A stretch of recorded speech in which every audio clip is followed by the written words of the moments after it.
Pinagpalang araw sa inyo, kabanong, at sa lahat ng mga kabangers at mga kayanggaw. Ako nga pala si Maria. Gusto ko lang ibahagi ang aking natatanging karanasan. Hindi ko nababanggitin ang lugar kung taga saan ako para na rin sa proteksyon ko at ng aking pinanggalingan. Lumaki ako sa hindi normal na pamilya. Para malaman nyo, ikukwento ko ang aking natatanging karanasan. May tanong lang ako. Magiging mabait ba kayo sa isang nilalang lalo na kapag nalaman mong isa siyang aswang? Ano ang gagawin mo kapag naatangan ka ng isang delikadong misyon? Halina kayo at makinig sa aking kwento. Makinig kayong lahat! Si Maria ang aking napiling atasan na magmatsyag sa labas ng ating baryo. Alam ko na kakayanin ito ni Maria. Tay, baka kailangan ni Maria ng kasama. Pwede ho ako. Huwag na. Baka mas mabuking pa ako kapag ikaw ang kasama ko. Tama si Lucas, Maria. Kakailanganin mo na kasama. Bahala na mga multo pag si Lucas ang kasama ko. Maganda kayo! Dahil malakas ang ating makakalaban. Hindi sila basta-basta na aswang lang. Malakas sila kahit umaga. Palagi niyong tatandaan, lalo na sa ating mga kabataang manunugis, na ang batas sa ating tungkulin ay wala dapat tayong awa sa mga aswang. Mapabata man o matanda. Nakakaintindihan ba tayo?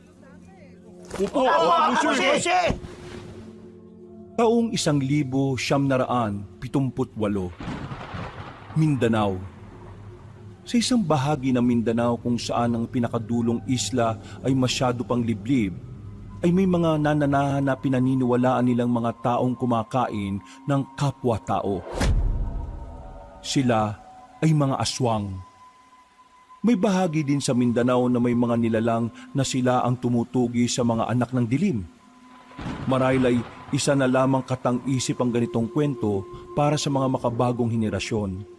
Ngunit para sa ating mga ipinanganak sa makalumang panahon ay pinaniniwalaan ito at karamihan sa atin ay mismong naging ating kwento. Hintay Maria, handa ka na ba sa mission mo?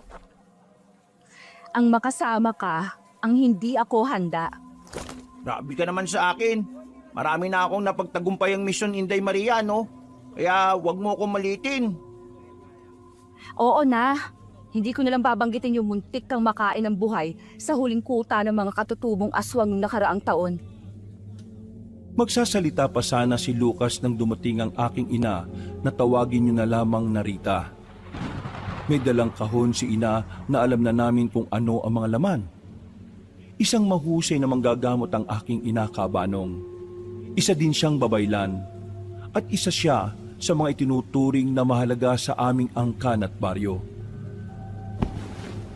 Nay, dumating ka na po pala. Hoy, Lucas, tulungan mo nga ang nanay ko. Suplada nito. Mag-uutos na lang eh. Nay, akin na ho yung dala ninyo. Salamat, iho. Ay, dyan mo na lang ilagay sa lamesa. Nagpasalamat naman ang aking ina nang ilapag na ni Lucas ang kahon na dala niya sa lamesa.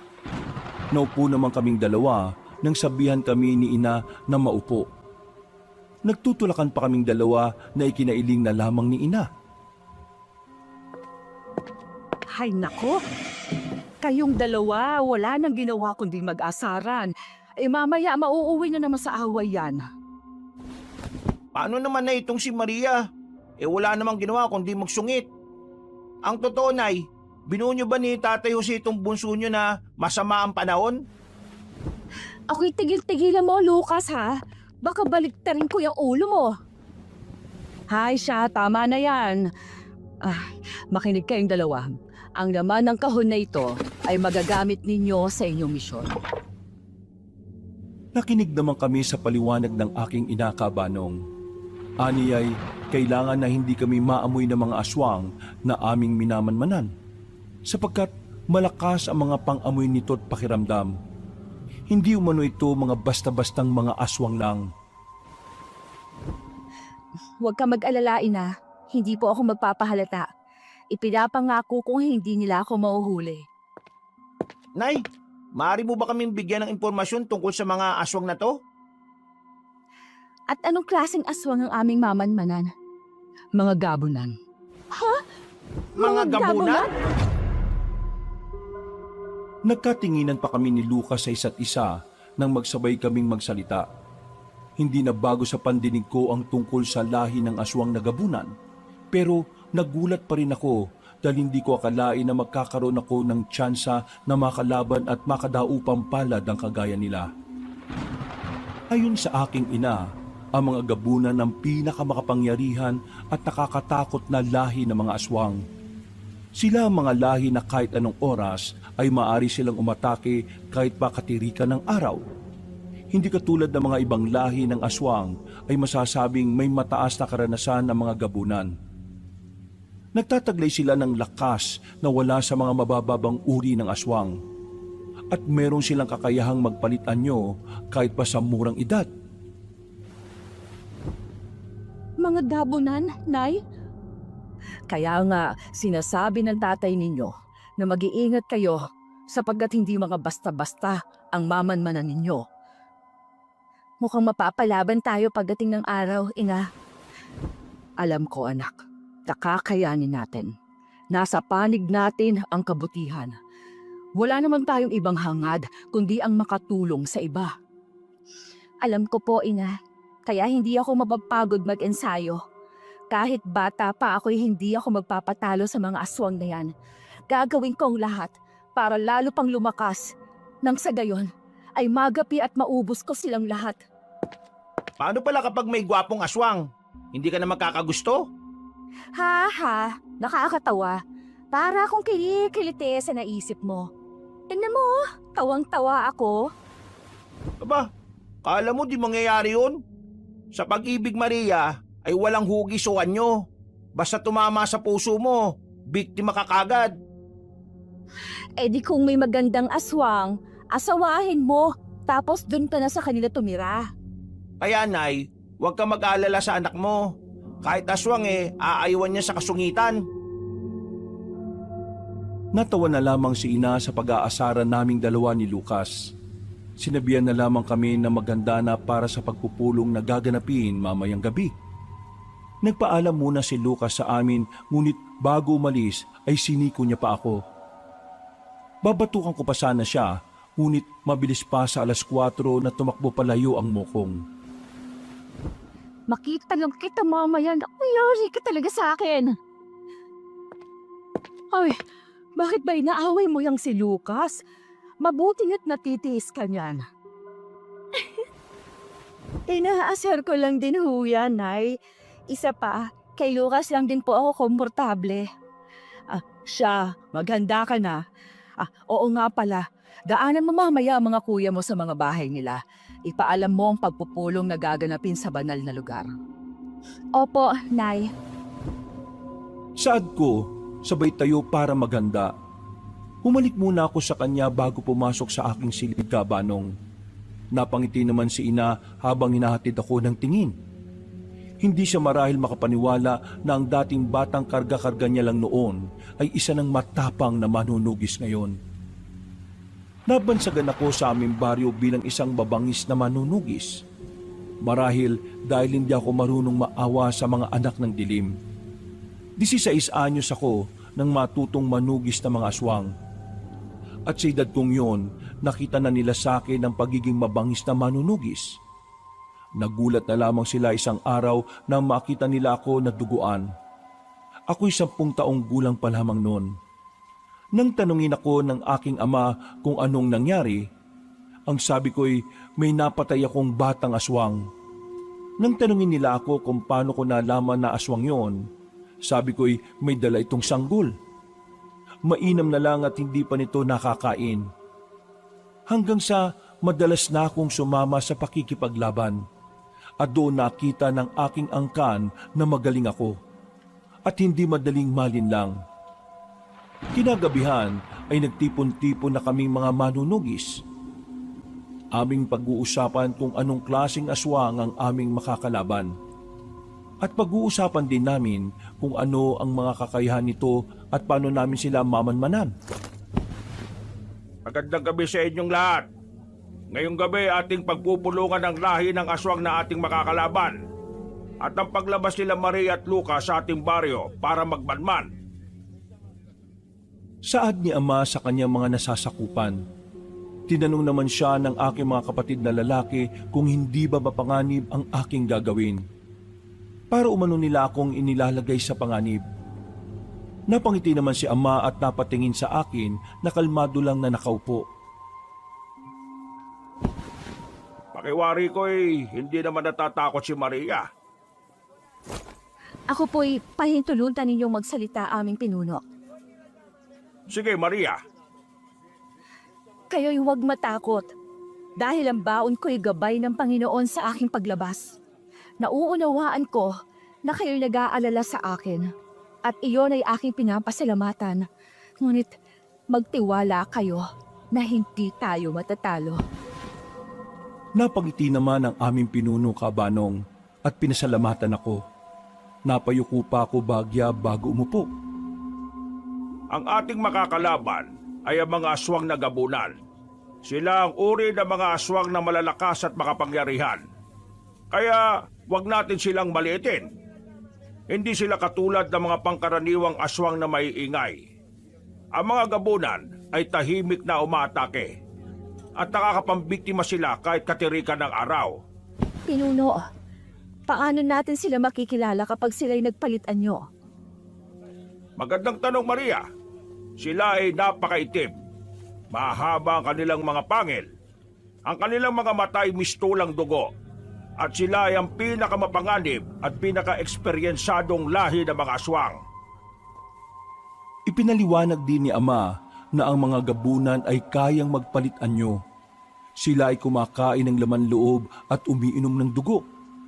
Sila ay nag-aanyong tao sa umaga at nagpapalit anyo bilang mga nakakatakot na nilalang sa gabi para mambiktima ng kanilang kakainin. Mag-iingat kayo dahil wala silang sinyalis sa pagsugod o ni babala. Itinuturing ang mga aswang na ito bilang mga dugong bughaw sa lahi ng mga aswang.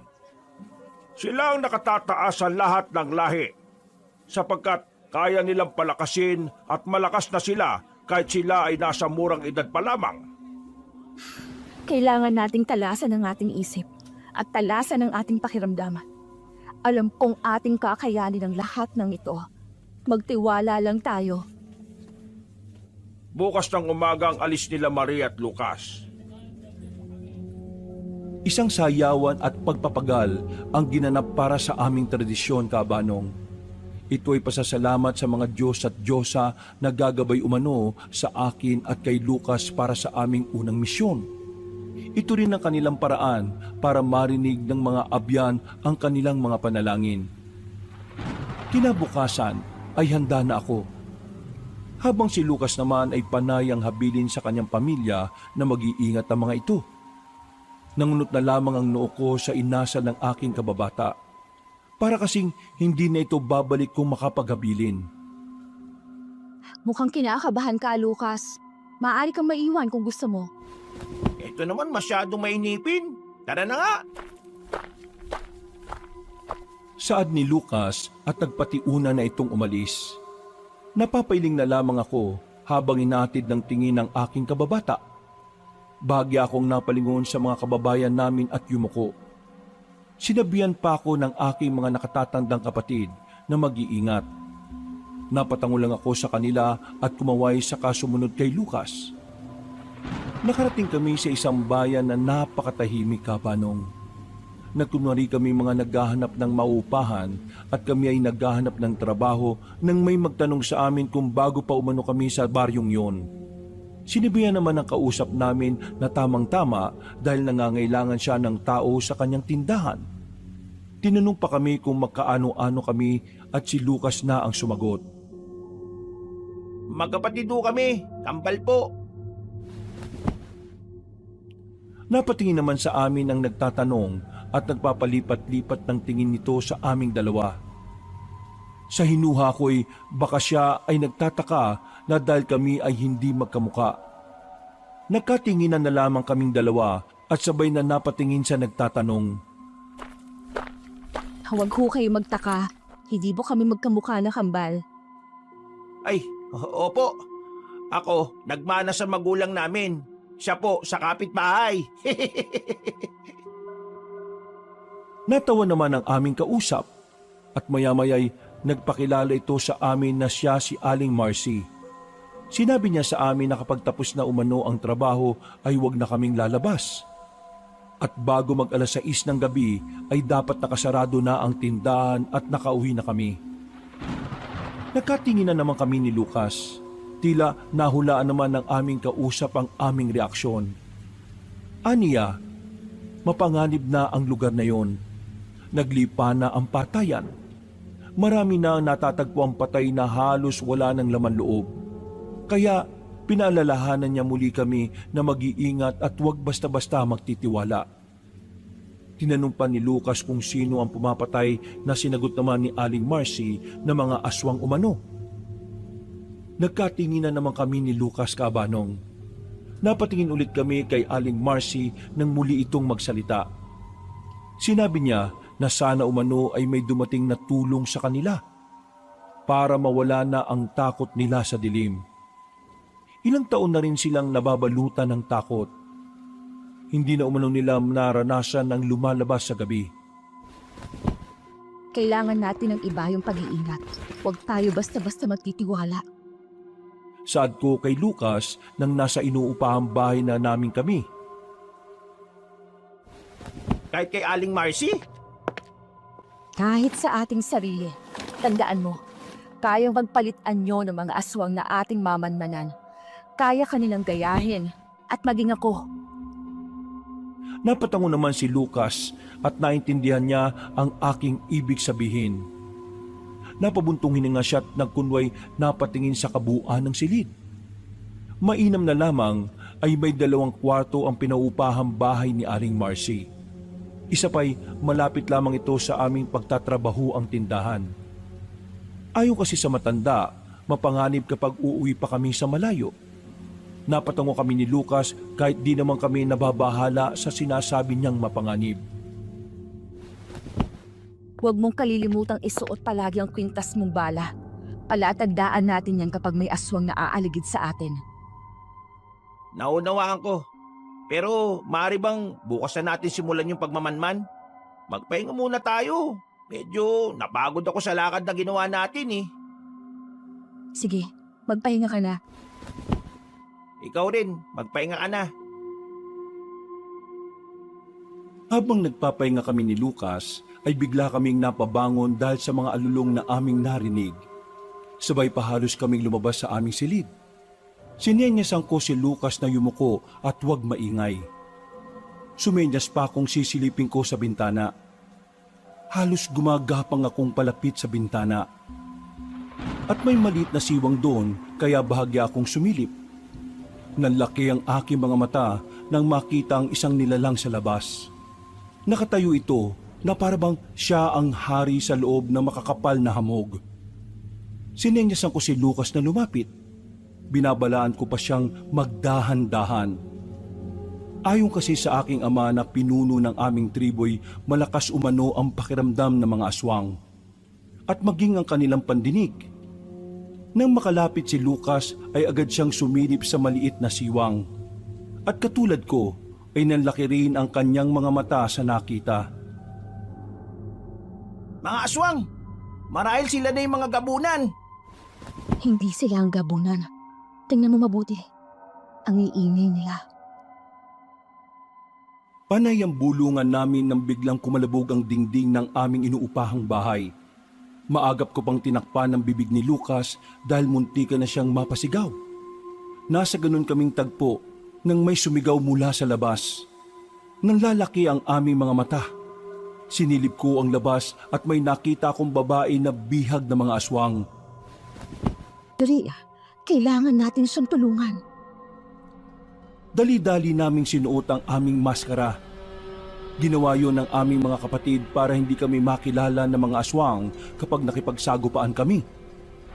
Sinuot ko rin ang aking bandanang pula na madalas kong suot kapag nakikipaglaban ako at ganun din si Lucas sa kanyang itim na bandana. Kinuha ko ang aking 2 baston na pang-arnis na si ama pa ang gumawa para sa akin. Ano? Handa ka na ba makipaglaban? Handa na ako. Ikaw ba? Handa ka na ba? Kahapon pa. Tara na. Saad ko sabay labas sa likod bahay nila. Nagtanguan kaming 2 ni Lucas at dahan-dahang sumilip. Panahiyaw ng babae at alulong na mga aswang sa labas. Sumenyas ako sa kabila, dumaan si Lucas na agad naman itong ikinatango. Hoy! Mga pangit! Bitawan ninyo ang babaeng yan! Kung ayaw sa inyo, wag na ninyong ipilit! Napalingon ng mga aswang. At tama nga kung hindi ito mga gabunan. Sa wari ko'y mga aswang na payong ang mga yon kung tawagin. Nang makita ko ng mga aswang ay napasigaw sila. Nabitawan nila ang babae at tumarap sa akin. Nakita ko naman na mabilis pa sa 4:00 nakuha ni Lucas ang babae at sinabi niyang magtago muna ang babae sa likod ng bahay na aming inuupahan. Ngunit hindi niya pinaalam na dun kami nakatira o kami ang nakatira sa bahay na yon. Umalulong pa ang mga aswang at tila ba handa na mga ito na ako ay sugurin. Agad ko namang hinawakan ang aking 2 baston na may iba't ibang laman. May iba't ibang uri ng punyal ang baston ko, kabanong. Inikot-ikot ko pa ito sa aking kamay habang hinahanda rin ang aking sarili. Sumugod sa akin ang mga aswang. Ngunit matapang ko itong pinaghahampas. Maririnig mo pa ang pagtunog ng kahoy sa likod ng aswang na matatamaan. Si Lucas naman ang may hawak sa latigong gawa sa buntot pagi at sanga ng suha na may tinik pa. Wala niyang habas na pinaglalatigo ang sinumang aswang na kanyang makakaharap. Maririnig ang sigaw ng mga aswang kada matatamaan ng mga sandata naming 2. Tumakbo ko ng mabilis. May pagkakataon pang tatalon ako sa ere at sabay ikot sa itaas ng ulo ng aswang. May pagkakataong magkakatitigan pa kami ng aswang at hahampasin ko ito sa ulo dahilan para mapasigaw sa labis na sakit ang anak ng dilim. Agad akong humarap sa aswang pagkababa ng paa ko sa lupa. Inikot ko pa ang aking baston sa magkabilang kamay saka itinukod ang isa sa lupa at ang isa naman ay nakapatong sa aking balikat. Patikim ko pa lang yung hampas sa mga katawan ninyo. Hindi ko pa nilalabas ang buong lakas ko. Itim! Ngayon na! Saad ko kay Lucas na tinawag kong itim. Hindi namin maaaring banggitin ang aming mga pangalan sa gitna ng laban kaya may tawagan kami. Ang tawag ko kay Lucas ay itim dahil sa itim nitong bandana. Habang ako ay pula. Napatango naman si Lucas sabay takbo at pinaglalatigo ang mga aswang. Naghihiyawan naman ang mga ito kapag natatamaan ng hampas ng aking kababata. Maririnig mo pa ang tunog ng latigo sa tuwing inihahampas ni Lucas sa mga aswang. Amtong kutyo ka. Wala ka namang silbi sa mundong ito. Saad ko sabay takbo. Kapag sinasambit ko ang katagang yun nang ibig sabihin ay mamatay ka na, ay animoy nagbabago ang aking pagkatao. Nagiging mas matapang ako at mas mabangis. Animoy hindi na ako ang nagmamay-ari ng aking katawan kapag binibigkas ko ang katagang yun sa laban. Pinalabas ko ang mahabang punyal na mula pa rin sa aking baston at walang habas na pinagtatataga ko ang mga aswang. At nasisiyahan ako, kabanong, sa tuwing nakikita ko silang nasasaktan. Nang mapatumba ko ang lahat ng aswang ay nakaharap ako sa madilim na bahagi. Habang ang mga aswang sa likod ko'y isa-isang nagtutumbahan. Napangisi ako nang makita ang isang bata na sa wari ko'y mga nasa 7 taong gulang. Hinahanap nito ang kanyang ina't umiiyak. Adi Aquilangeles. Hindi ka na dapat nabubuhay pa dahil ikaw ang pagmumulan muli ng iyong lahi. Ang sabi ko sa isa pang salita na ang ibig sabihin ay mapagpanggap na nilalang. Akto ko na sanang papatayin ng bata nang pigilan ako ni Lucas. Pula, bata lang yan. Baka hindi naman yan aswang. Ngunit hindi ko siya pinakinggan at walang habas kung pinatay ang bata. Masyado kang maawain. Tandaan mo na isa kang manunugis. Hindi ka dapat marunong maawa. Alam mo dapat ang pagkakaiba ng tao sa aswang. Ang batas ng ating tungkulin ay sa gitna ng labanan. Dapat wala kang awang manunugis. Napatingin ako sa kanya at ikinapitlag naman ni Lucas.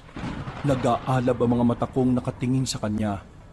Kahit madalas kaming magkasama sa labanan, nagugulat pa rin siya sa mga titig ko kapag may laban kaming ginagawa.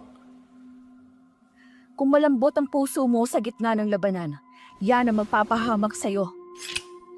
Ilang laban na ang napuntahan mo, malambot ka pa rin. Bata, sanggol, matanda o kahit ano pa yan, dapat silang mamatay. Hindi sila tao. Sila ay mga anak ng dilim na kaya kang patayin.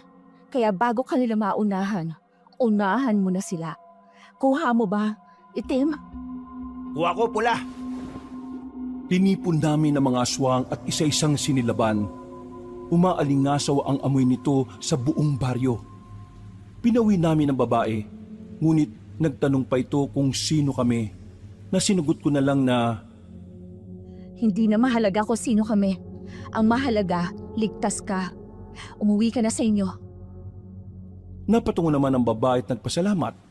Dali-dali itong nagtatatakbo pa uwi. Lihim akong napangiti habang tinatanaw ang papalayong babae. Ikaw ang maghahatid sa amin sa kanila. Nangunot naman ang noo ni Lucas sa sinabi ko. Hindi ko na lamang siya pinansin. Tumalikod ako't ipinatong ang aking palad sa balikat nito. Tara na, bago pa tayo abutan ng mga taga-baryo. Saad ko saka tumakbo papasok sa gubat. Napapabuntong hininga naman sumunod si Lucas sa akin. Kinabukasan ay maagang nagkagulo ang mga taga-baryo. Palabas na kami ni Lucas para magbukas ng tindahan na nasa unahan lang ng aming inuupahang bahay. Nakita naming pinagkakaguluhan ng mga taong aswang na aming sinunog noong gabi na naganap ang laban. Halos hindi makapaniwala ang mga tao sa kanilang nakita. Sa gitna ng umpukan ay may isang nakatitig sa amin. Napakunot ang noo ko't hinila si Lucas papalapit sa lugar ng mga nag-uumpukan. Naku, Kambal, sino kaya mga patay na yan? Kinurot ko pa ng palihim si Lucas dahil hindi nito makuha ang sinasabi ko. Hindi ko alam kung napakahina ba ng pakiramdam ni Lucas o palaging wala sa sarili. Nilingon ko si Lucas na naniningkit ang mga mata. Nang makita ni Lucas ang reaksyon ko'y doon pa lamang nito nakuha ang ibig kong ipahiwatig. Natutulala ka na naman, Kambal. Pasensya na, Kambal ha. Nakaramdam lang ako ng takot eh. Mukhang hindi ligtas ang lugar na ito eh. Napatingin kami sa lalaking nagsalita. Sinabi nito sa amin na hindi talaga ligtas ang lugar na to, lalo na paggabi. Matangkad ang lalaki, Kabanong. May magandang mga mata, ilong at kulay ng balat. Hindi maputi at hindi rin maitim.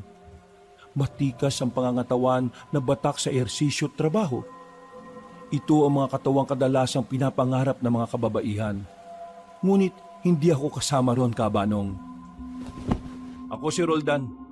Bago lang ba kayo rito? Teka. Hindi natapos ni Lucas ang kanyang sasabihin nang hilahin ko siya. Magbubukas pa tayo ng tindahan. Magagalit sa atin ang amo natin. Ito pa naman ang unang araw natin sa trabaho. Ay, oo nga pala. Umalis kaming dalawa nang hindi lumilingon. At alam namin na hinahatid lang kami ng tingin ng nakangiting si Roldan. Alam mo ang sungit mo.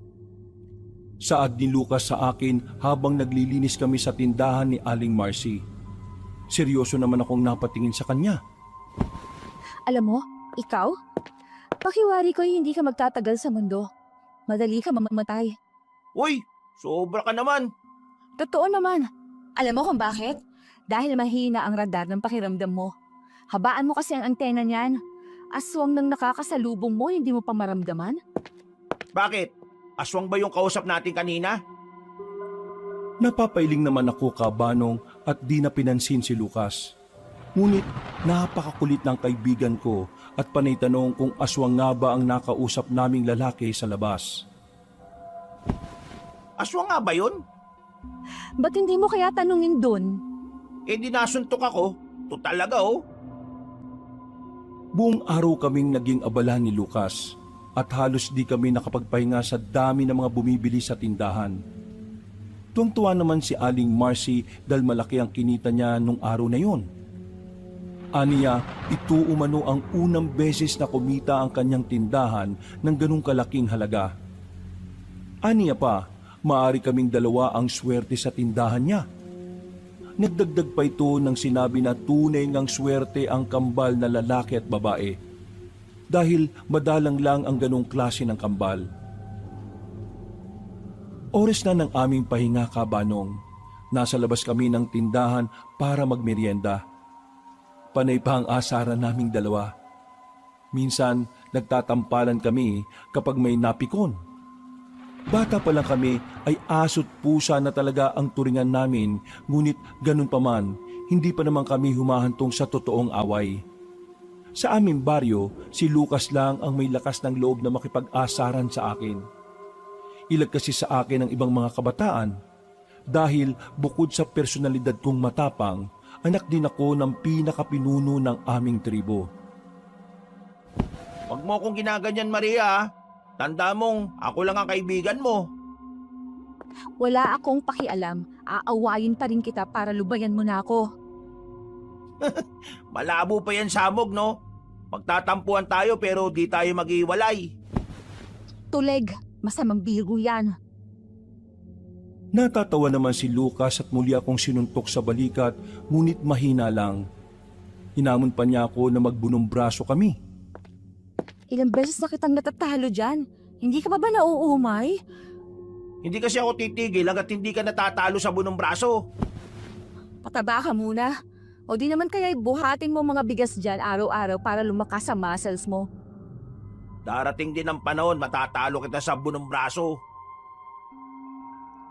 Napapailing na lamang ako habang si Lucas ay tumayo at panay ang karate. Natatawa namang napapatingin si Aling Marcy sa kanya. Nasabi pa ng matanda na baswerte ang aming mga magulang dahil malapit kami sa isa't isa. Habang nasa ganun kaming tagpo ni Lucas ay may babaeng bumili sa tindahan. Sabay pa kaming napatingin sa babae. Magsasalita pa sana si Lucas nang pigilan ko siya. Mainam na lang at madaling naunawaan ni Lucas ang nais kong iparating sa kanya. Muling nagkarate si Lucas at panay pa ang kanyang tumbling na ikinailing ko naman. Napatigil lang siya nang lumapit sa amin ang babae. Ito yung babaeng tinulungan namin noong isang gabi. Magandang araw. Bago kayo rito? Oo. Mahirap kasi sa bayan namin kaya naghanap kami ng mapapasukan trabaho. Ako nga pala si Tarsila. Pagpapakilala niya sa amin, nang marinig ang pangalan ng dalaga, ay napalingon si Lucas sa akin na nanlalaki ang mga mata. Para pa itong matatawa habang ako ay tahimik lang na nakaupo. Tarsila, ako pala si Lucas. Siya naman si Maria, ang aking kapatid. Napangiti si Tarsila sa kainabot ng kamay kay Lucas. Alanganin namang tinanggap ng kababata ko ang kamay ng dalaga. Pagkunway, inilahad ni Tarsila ang kamay niya sa akin. Ngunit tingin lang ang tanging tugon ko. Alanganin namang binaba ni Tarsila ang kamay niya at payak na napangiti. Marumi kasi ang mga kamay ko. Ayos lang. Saad ni Tarsila at ngumiti. Ngunit ako ay parang pinaglihi sa sama ng loob. Kahit minsan ay hindi nila ako nakikitang ngumiti. Sa bayan namin, binansagan akong mahal ang aking ngiti sapagkat hindi ako basta-basta napapangiti. Simula nung araw na nakapatay ako ng batang aswang, ay hindi na ako ngumiting muli. At kahit ang tumawa ay nakalimutan ko nang gawin. Lucas, bumalik na tayo sa trabaho. O sige. Saad ni Lucas na napapakamot pa sa kanyang ulo. Sige Tarsila. Pasensya ka na sa kambal ko ha. Pinagli kasi yan sa samaan ng loob eh. Lucas, Oo na, nariyan na po kamahalan. Saad ni Lucas sabay sunod sa akin. Walang ngiting sinundan kami ni Tarsila ng tingin. Kinagabihan, maaga kaming nagsara ng tindahan ni Lucas. Nag-aayos na kami sapagkat kami ay nagmamanman. Sinutan namin ang aming mga bandana at maskara para hindi kami makilala ng aming minamanmanan. kailangan malaman natin kung saan nalungga ng mga gabunan. Saad ko kay Lucas, kasalukuyan kaming nasa gubat para magmanman. Habang nagmamanman ay may nakita kami na 3 magagandang babae. Mahaba ang mga buhok nito't magaganda ang kanilang mga balat. Mga mandarangkal, sa wari ko'y mambibiktima yan sila. Tugurin na ba natin? Ako muna, dahil kalalakihan ng mga binibiktima ng mga asong nito. Saad ko na ikinatango ni Lucas. Hindi nalingid sa aming pakiramdam ang presensya ng aswang na mandarangkal. Maraming beses na kaming nakikipagsagupa sa uri ng mga aswang na to. Kaya unang tingin pa lang namin sa mga babae ay alam na namin ito'y mga mandarangkal. Ang mga mandarangkal ay mga uri ng aswang na may kawangis na tipaklong o mas kilala sa tawag na praying mantis. Ginagamit nila ang kanilang mga kagandahan para makapanlinlang ng kanilang mga bibiktimahin. At kadalasan sa mga binibiktima ng mga mandarangkal ay mga kalalakihan. At ang kanilang mahabang buhok ang kanilang ginagamit para sakalin ang biktima. Pupuluputan nila ito ng kanilang mahabang buhok hanggang sa mamatay. Pinapatay nila ang biktima nila matapos makipagtalik. Saan ang punto ninyo mga binibini? Masyado niyong mapanganib para sa inyo ang ganitong oras. Maliban na lang kung kayo ang panganib. Nagkatinginan ang mga mandarangkal at akto na sana silang susugod nang ilabas ko ang aking baston na may punyal at pinagpuputol ang kanilang mga buhok. Napasigaw ang mga mandarangkal at bigla silang nagpalit ng anyo sa kanilang mga totoong muka at sinugod ako. Kalmado lang ako na nakikipaglaban kabanong. Baliwala na sa akin ang mga atake ng aswang. Kalmado ko lang na iniilagan ang mga atake ng mga ito. May pagkakataon pang napapatulon ako sa puno at iikot pababa sabay hampas sa aswang. Namamanga naman si Lucas habang nanonood sa akin. Habang tumatagal ay mas nagiging biyasa at magaling ako sa pakikipaglaban. Amdong kudyo ka. Muling saad ko, hindi alam ni Lucas kung ano ang ibig sabihin noon o anong klaseng salita yon. Ang alam niya lang ay kapag binabanggit ko yon ay nag-iiba ang personalidad ko. Maging ako ay medyo nararamdaman ko yon. Nagiging mas mabangis at mas nagiging malakas ako. Tumakbo ang mga mandarangkal. Hinabol naman sila ni Lucas. Ngunit wala sa aswang ang atensyon ni Lucas, kundi nasa akin. Nangunot lang ang noo ko at hinayaan siya. Ngayon na, itim! Sigaw ko sa kanya. Napatango naman si Lucas at walang pag-aalinlangang nilatigo ang mga aswang. Napayaw ang isang mandarangkal sa sakit ng kanyang likod. Napalod ito habang namimilipit sa sakit. Tumalon ako sabay ikot sa ere. Napatingin pa ang mandarangkal sa akin. Nagkatitigang kami at kasunod noon ay ang pagpugot ko sa ulo ng aswang. Napahiyaw ang dalawang mandarangkal nang makitang namatay ang isa nilang kasama. Akto ng susugod ang isa nang pigilan siya ng kasama niyang aswang. Hinila niya ang kasamahan na lumayo na. Napatingin pa sila sa kasamahang nasawi at balak na tumakbo na lang. Akala ba ninyo ay hahayaan ko na lang na umalis kayo? Mamamatay rin kayo, katulad ng kasama nyo! Saad ko sa kanila, sabay habol sa kanilang dalawa. Sumugod naman si Lucas na nailing. Alam niyang hindi ako papayag na may mabuhay pa. Basta aswang, wala akong awa. Tikman ninyo ang galit ko, mga anak ng demonyo! Saad ko sabay labas ng mahaba kong punyal. Si Lucas naman ay walang habas niyang piniluputan ng kanyang latigo ang leeg ng dalawang mandarangkal sabay kapit sa puno. Nagpupumiglas naman ang dalawa habang si Lucas ay buong lakas niyang pinigilan na makatakbo ang mga ito. Tumalon ako sa harapan ng dalawang aswang sabay walang awang pinutol ko ang kanilang mga leeg.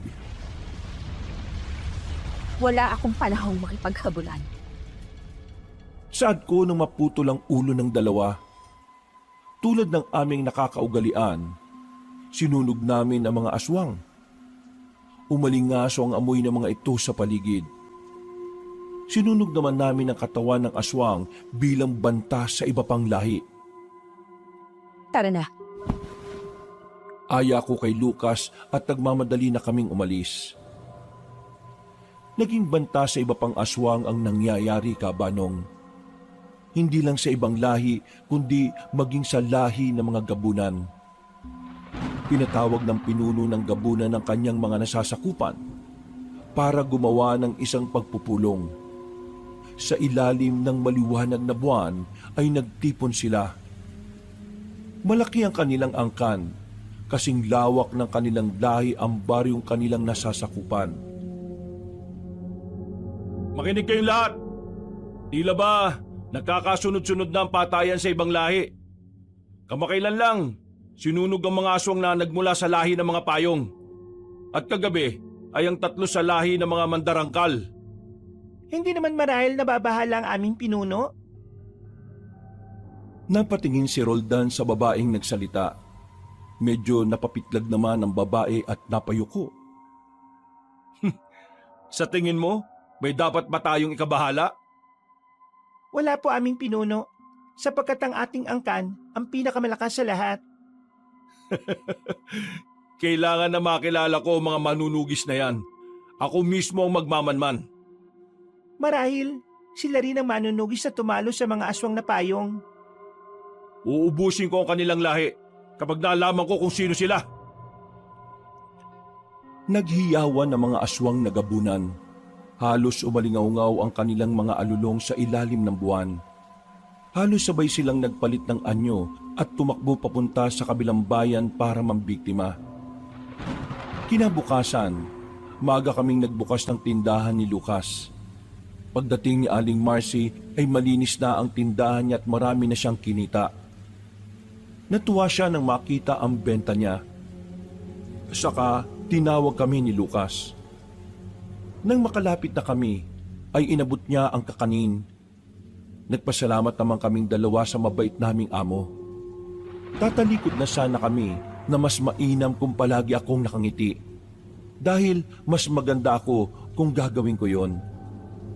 Napatingin naman ako sa natatawang si Lucas. Nangunot ang aking noo habang siya ay panay ang tawa. Sana mabulunan ka ng laway mo at hindi ka na makahinga. Uy, grabe siya oh. Totoo naman ang sinabi ni Aling Marcy Kambal eh. Maganda ka naman talaga kung ngingiti ka lang. Ay bakit ikaw? Kahit nga nakatawa ka, hindi ka naman pumupogi. Sobra ka naman. Natatawa si Aling Marcy sa asara naming dalawa. Nasa ganun kaming tagpo nang may bumili. Sabay pa kaming napatingin sa lalaking may maamong muka. Nakangiti ito sa amin. Magandang araw po. Pabili nga po ako ng maiinom. Ako na ho, Aling Marcy. Agad na kinuha ni Lucas ang maiinom na sinabi ng lalaki. Muntik pang mahulog ang bote nang hindi nahawakan na maayos ng lalaki kakatingin sa akin habang nag-aayos ako ng stock. Wala rin kasi akong pakialam sa kanya. Ngunit pinakiramdaman ko ang presensya niya. Tingnan mo kasi muna yung binibili mo. Saan ka kasi nakatingin eh. Pasensya na ah. Hindi ko maiwasang mapatingin sa magandang babae dyan sa loob eh. Nangunot naman ang noo ko sa aking narinig at walang emosyon na napatingin sa lalaki. Napapailing na lang si Lucas habang nakatingin sa akin. Nasa ganoong tagpo kami nang bigla kaming nagkatinginan na dalawa. Nagtanguan ng palihim sapagkat uminit ang aming mga kwintas na bala. Ibig sabihin ay may aswang sa paligid at malapit lang ito. Tila din nagkaunawaan kami at sabay na napatingin sa lalaking bumili. Pagpasensyaan mo na, suplada kasi yan eh. Mukhang hindi naman eh. Mukhang mahiyain lang siya. Ikaw yung lalaki nung isang araw, hindi ba? Oo, masaya akong naalala mo. Ako pala si Roldan. Ako si Maria. Siya naman si Lucas. Ang kakambal ko. Napatingin naman si Roldan kay Lucas. Nagpapalit-palit pa ang tingin niya sa aming dalawa. Napatingin naman si Lucas at ikinumpas ang kamay sa hangin. Huwag ka mag-alala. Marami din ang nagtataka kung bakit hindi kami magkamukha eh. Mana siya sa kapitbahay namin, samantalang ako, mana ako sa mga magulang namin. Ibig sabihin eh, mas maganda ang kapitbahay nyo kaysa sa mga magulang nyo? Pigil ang tawa kong nakatingin kay Lucas, Kabanong.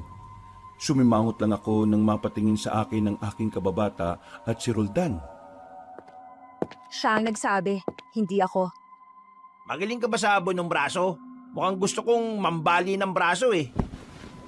Baka braso mo mabali. Tingnan mo nga yung braso mo sa braso niya.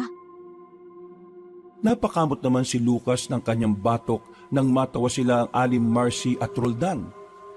Sa di kalayuan, may isang babaeng galit at nanlilisik ang mga matang nakamasid sa amin. Naramdaman ko yon at palihim ko siyang tiningnan. Masayang nakipagpambunong braso si Lucas kay Roldan. Kailangan naming gawin to para hindi kami paghinalaan ng aming pinaghihinalaan din. Napapailing na lamang ako na pinagmamasdan si Lucas, Kabanong. Sa pagpapanggap na magaling si Lucas, madali niyang naitago ang kanyang aura para di makita ng aswang.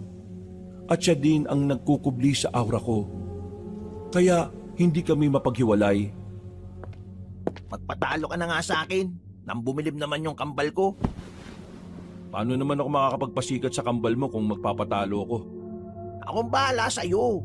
Di lang kita ilalakad. Itatakbo pa kita sa kanya. Natawa naman si Roldan at pumayag sa gusto ni Lucas. Ilang minuto lang silang nagkatigasan ng lakas at ibinabana ni Roldan ang kanyang braso. Napasigaw naman si Lucas at napatingin sa akin dahilan para simangutan ko siya. Sus, pinagbigyan ka lang ng kalaban mo. Sat ko sa kanya sabay pasok sa tindahan para muling magtrabaho. Nagpaalam na rin sa amin si Roldan. Kumuway pa si Lucas sa kanya. Nangunot pa ang noo ko sa ginawa ni Lucas. Hinatid lang namin ng tingin ng binata at sabay na napahawak sa aming kwintas. Kinahapunan ay maaga kaming nagsarado katulad ng madalas na bilin ni Aling Marcy. Habang pauwi kami ay nakatayo na sa di kalayuan ang babaeng nakatingin sa amin kanina. Walang iba kundi si Tarsila. Bago kami makapasok sa pinto ng aming inuupahang bahay ay tinawag kami ni Tarsila. Sabay pa kaming napahinto ni Lucas at sabay rin na napatingin sa nakangiting babae. May tatanong ako. Umuwi ka na. Masyado mapanganib ang gabi. Balita ako may mga aswang na nagkalat dito. Hindi ka ba natatakot? Pagputol ko sa kanyang sasabihin, napatingin pa siya sa paligid. Magsasalita pa siya nang pagsarhan ko siya ng pinto. Masama namang napatingin si Tarsila sa nakasaradong pinto na di niya nalalamang pinagmamasdan ko siya mula sa loob. Huwag kang magtatangkang agawin siya sa akin, mortal. Ang aking mahal na si Roldan. Makakamatayan. Hindi niya natapos ang kanyang sanang sasabihin nang muli kong buksan ang pinto. Walang emosyon ang mukha ko nang iluwal ng pintuan. Habang nakatingin sa kanya, napapitlag siya at napatras bahagya. Nariyan ka pa rin? Anong oras na? Hindi ka ba natatakot sa aswang? O baka isa ka ring aswang. Ha? Paano mo naman nasabi yan? Naisip ko lang kasi ang tapang mo na hanggang ngayon, nasa labas ka pa rin. Saad ko na napatingin pa sa dumidilim na langit. Magtatakip silim na kasi. Oras na ng labasan ng mga nilalang sa dilim. Napatingin si Tarsila sa langit. Nanlaki ang kanyang mga mata dahil nag-aagaw na ang liwanag at dilim. Dali-dali siyang tumakbo. Hindi na niya nagawang magpaalam sa akin, Kabanong. Nakangisi lang ako habang pinagmamasdan siyang papalayo. Kumaripas ba ng takbo? Minaman-manan na nila tayo. Samantalang sila, nahuli na natin. Ang gagawin na lamang natin ay pag-aralan kung ano ang kanilang kalakasan at kahinaan. Samantala, pagsapit ng gabi, ay kasabay nitong umakyat ang liwanag ng buwan para tanglawan ng kalawakan. Mabilis ang aming takbo. Mainam at sanay na kami sa kagubatang estranghero para sa amin. Napahinto ko sa isang puno at tahimik na nagmamanman. May naaamoy ako mula sa ngamoy. Nasa paligid lang. Mag-iingat ka. Mukhang malakas sa mga aswang nito. Nagpatiuna ako ng takbo at sumunod naman si Lucas sa akin. Walang tunog ang aming mga paa. Habang tumatakbo para sundan ang amoy ng aking naaamoy. Napahinto kami nang may makita kaming mga nag-uumpukan. Agad kong sinenyasan si Lucas na huminto. Mga bangkilan. Hindi pa pala naubos ang lahi ng mga ito. Sa wari ko, ang iba sa kanila ay nahawaan na lamang eh. Tunay ngang malakas ang uri ng aswang na to. Ang mga bangkilan ay uri ng aswang na pinaniniwala ang magagandang dilag. Para rin silang mga mandarangkal, ngunit magkaiba lang ang taglay na lakas. Nagmula o nahahanay sila sa angka ng mga kadatuan at sila ay may kakayahang mag-anyong aso, baboy, ibon at iba pang mga nilalang ng dilim. Ang kanilang tunay na anyo ay mga magagandang aswang na may maliliit ngunit malalakas na pakpak ng paniki sa likuran at mahaba at matalas na kuko sa kamay. Higit silang nakatataas kaysa sa ibang uri ng aswang. Isa pa, may kakayahan silang gawing aswang ang karaniwang tao sa pamamagitan ng bagsali ng kanilang perlas na itim mula sa kanilang bibig. Sa mga taong kanilang nais na hawaan at gusto nilang maging aswang. Ilang taon ko ring pinag-aralan ng bawat lahi ng aswang, Kabanong, at isa ang bangkilan sa aming pinag-aralan. Kaya lumika ang mga bangkilan ng karaniwang aswang. O di kaya'y abwak o awok o di naman kaya'y tiktik. Hindi may pagkakailang maganda sila. Pwede ka namang humalik sa kanila, pero pili ka lang kung anong gusto mong maging ikaw, ha? Tik-tik, awok, o abwak. Pambira ka naman talaga oh. Tingnan mo, di pa parating. Nagkatinginan kami ng mapagsino ang mga dumating, Kabanong. Nakita ko ang isang nilalang na nababalot ng napakaitim na balahibo. Mahaba ang pangil at talagang nakakasindak na tingnan. Ito ang uri ng nilalang na di ka talaga bubuhayin. Nagpalit anyo ang nilalang at gulat kaming nakatinginan ni Lucas nang makitang si Roldan ito. Hindi mo talaga masasabi na ang lahat ng may magandang mukha ay maganda eh, no? Tingnan mo yan. Sinenyasan ko si Lucas na huwag maingay. Tinuturo ko ang mga aswang sabay turo sa aking tenga. Ibig sabihin, huwag maingay si Lucas dahil ang mga nilalang na nasa harapan namin ay may malakas na pandinig. Ikaw ba ang pinuno ng mga bangkilan? Ako si Roldan, o mas kilala sa tawag na Ahmad, ang pinuno ng mga gabunan. Nakipagkita ako sapagkat may nais akong imungkahi. Tayo ay magtulungan na talunin ang hindi pa nakikilala mga manunugis. Mahinhing napatawa ang pinuno ng mga bangkilan na nagpakilalang Asyela. Sinabi nito na hindi niya lubos maisip na nakikiusap ang isang gabunan sa mga bangkilan. Walang pinag-iba sa lakas at kapangyarihan ng dalawang lahi. Ang pagkakaiba lang nila ay kayang mang-atake ng isang gabunan kahit may araw. Mga katangian na hindi kayang gawin ng ibang angkan o lahi ng mga aswang. Dahil iisa ang ating kalaban, tulad ng aking pangako, mag-aalay ako sa inyo ng isang katawan. Meron na akong babaeng iaalay sa inyo. Siya'y paiibigin ko muna at kukunin ang kanyang tiwala. At kapag nahulog na siya sa akin ng lubos, ay iaalay ko na siya sa inyo. Nagkatinginan ng mga bangkilan, Kabanong. Tinanong nila si Roldan kung sino ang babaeng iaalay nila. Nangunot pa ang noo ko sa narinig ko. Siya'y maganda at bago lang sa kabilang bayan. Ang pangalan niya'y Maria. Nagkatinginan kami ni Lucas at lihim akong napangiti. Ngunit hindi ito nakita ni Lucas. Tingnan natin kung sino ang unang mapapaibig sa ating dalawa. Napatingin ako kay Lucas at sumenyas na bumalik na kami sa aming tinutuluyang bahay. Napatango naman si Lucas at dahan-dahan kaming umatras at nagkubli sa dilim. Kinabukasan ay maaga kaming nagbukas ng tindahan. Pagdating ni Aling Marcy ay may dala itong kakanin. Nagpaalam kami sa kanya na kami ay uuwi muna sa aming bayan. Nais lamang naming dalawin ang aming mga magulang. Tinanong kami ni Aling Marcy kung kailan kami uuwi at sinabi naming sa susunod na linggo. Pinayagan naman kami ni Aling Marcy, Kabanong, at sinabi na sana'y huwag kaming magtatagal. Natigil lang ang aming usapan nang may lalaking bumili. Nakatinginan kami ni Lucas at napalitan ng makahulugang tingin. Agad na lumapit si Lucas sa lalaki at binigay ang kanyang binili.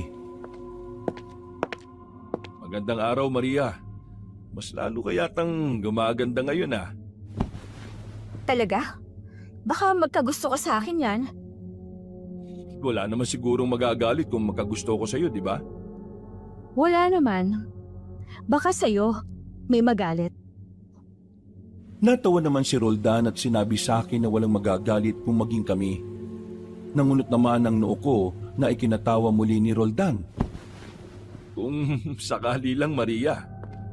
Bakit sakali pa? Kung ligawan mo na kaya, di ba Aling Marcy? Natawa si Aling Marcy habang ako ay nakasimangot. Lalo pa akong sumimangot nang sabihin ng aming amo na bagay naman daw umano kaming dalawa. Lumipas ang araw na madalas nang dumadalaw si Roldan. Minsan, nagdadala pa ito ng mga bulaklak. Ngunit tinatapon ko lang ito kapag wala na siya. May pagkakataong inaanyayahan niya ako na mamasyal. Siyempre, kasama si Lucas. Palagi kaming namamasyal sa ilog kung saan merong magandang tanawin. Hanggang sa isang araw ay sinabi ni Roldan na natututunan na niyang mahalin ang malamig kong pagkatao. Minahal niya umano ako sa kabila ng hindi ako marunong ngumiti o tumawa. Ngunit siya umano ay napapangitit na napapatawa ko. Hindi raw ako mahirap na mahalin. Pakiramdam niya'y nahuhulog na talaga siya ng tuluyan sa akin.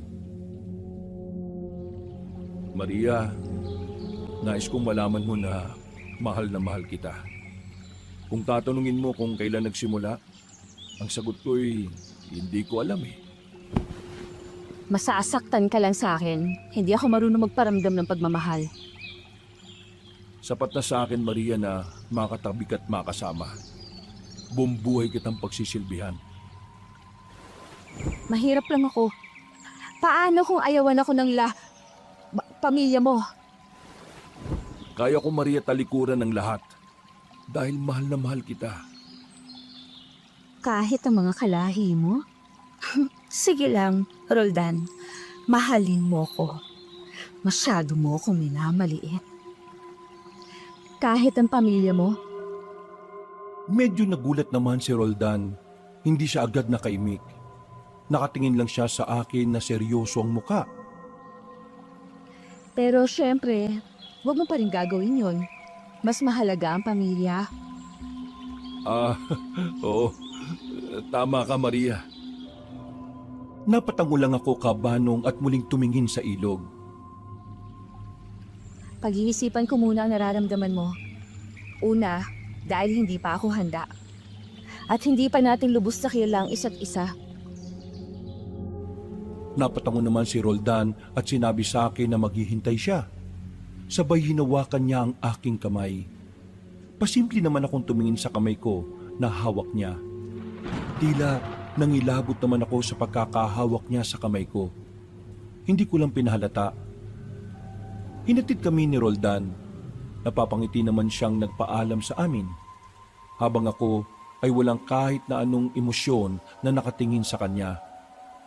Umalis na lang si Roldan.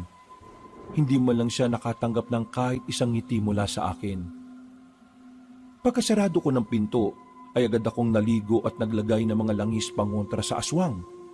Ganon din si Lucas. Nasa ganong kaming tagpo nang may umalulong sa labas ng aming inuupahang bahay. Nakatinginan pa kami ni Lucas at bagyang sumilip sa siwang sa dingding. Isang nilalang ang nakatayo sa labas at masamang nakatitig sa bahay namin. Pinatay ni Lucas ang ilaw para sabihin kami ay matutulog na.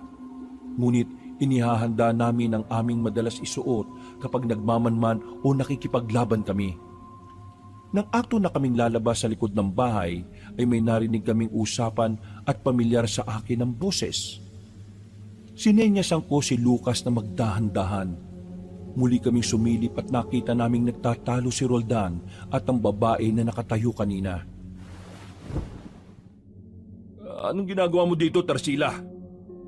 Pinuno, hindi ba't napaibig na ninyo ang babae na nasa tahanang yan? Bakit hindi natin siya ialay sa mga bangkilan? Wag mo siyang gagalawin. Saad ni Roldan sa maotoridad niyang boses.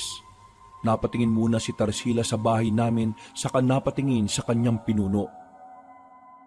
Mukhang nagbago yata ang ihip ng hangin, Pinuno. Mukhang ikaw ang napaibig ni Maria at hindi si Maria ang napaibig mo. Kapakanan ng ating nasasakupan ng isipin mo. Ialay mo na ang babaeng yan sa mga bangkilan. Inuutusan mo ba ako? Kung ikaw kayang ialay ko sa mga bangkilan. Uunahin mo pa ba ang babaeng yan kumpara sa ating lahi? Magiging kalahi din natin siya balang araw at lulod ka rin sa harapan niya. Kung ako sa'yo, tantanan mo ng babaeng yan. Siya ang papatay at magpapahamak sa'yo. Pwes, tatanggapin ko. Huwag mo akong ginagalit kung ayaw mong ipalapa kita sa mga kauri mo. Natawa naman si Tarsila sa sinabi ng kanyang pinuno, Kabanong. Tila yata kahinaan mo ang puso mo, Pinuno. Saad ni Tarsila sabay alis. Napatingin muna si Roldan sa tahanan namin bago malis at naglaho sa kadiliman. Mukhang tinamaan sa iyo yung pinuno ng mga gabunan Saad ni Lucas. Walang reaksyon naman akong napatingin sa kanya. Huwag kang palilin lang sa nakikita mo. Hindi mo ramdam? Patibong lamang nila yon. Tandaan mo, Lucas, ang isang pinuno ay hinding-hindi ipagkakanulo ang kanyang lahi para lang sa isang mortal.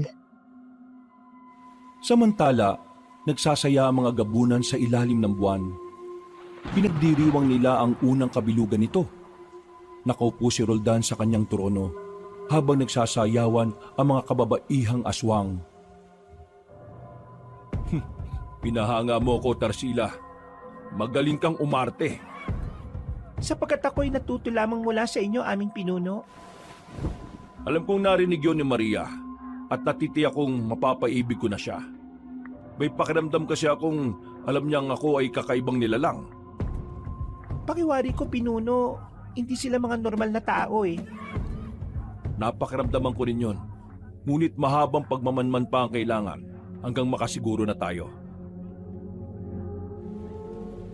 Habang nagsasaya ang gabunan ay abala naman kami ni Lucas sa kabilang panig ng gubat. May nananalasan na naman kasing aswang sa bayan kung saan kami namamalagi. Isang wakwak ang nanalakay. Ito ay uri ng aswang na lumilipad. May katangian silang nahahalin tulad sa ibon. Ang iilan sa kanila ay may kakayahang magpalit anyo bilang isang itim na ibon na kumakain ng laman. At ang mga wakwak na may anyong tao ay may pakpak sila na katulad sa itim na ibon o paniki. Mahaba ang kanilang mga kuko at ito ang kanilang ginagamit para pangwakwak sa katawan ng kanilang mga biktima. Mukhang mga wakwak ang mga yan ah. Hinaan mong boses mo.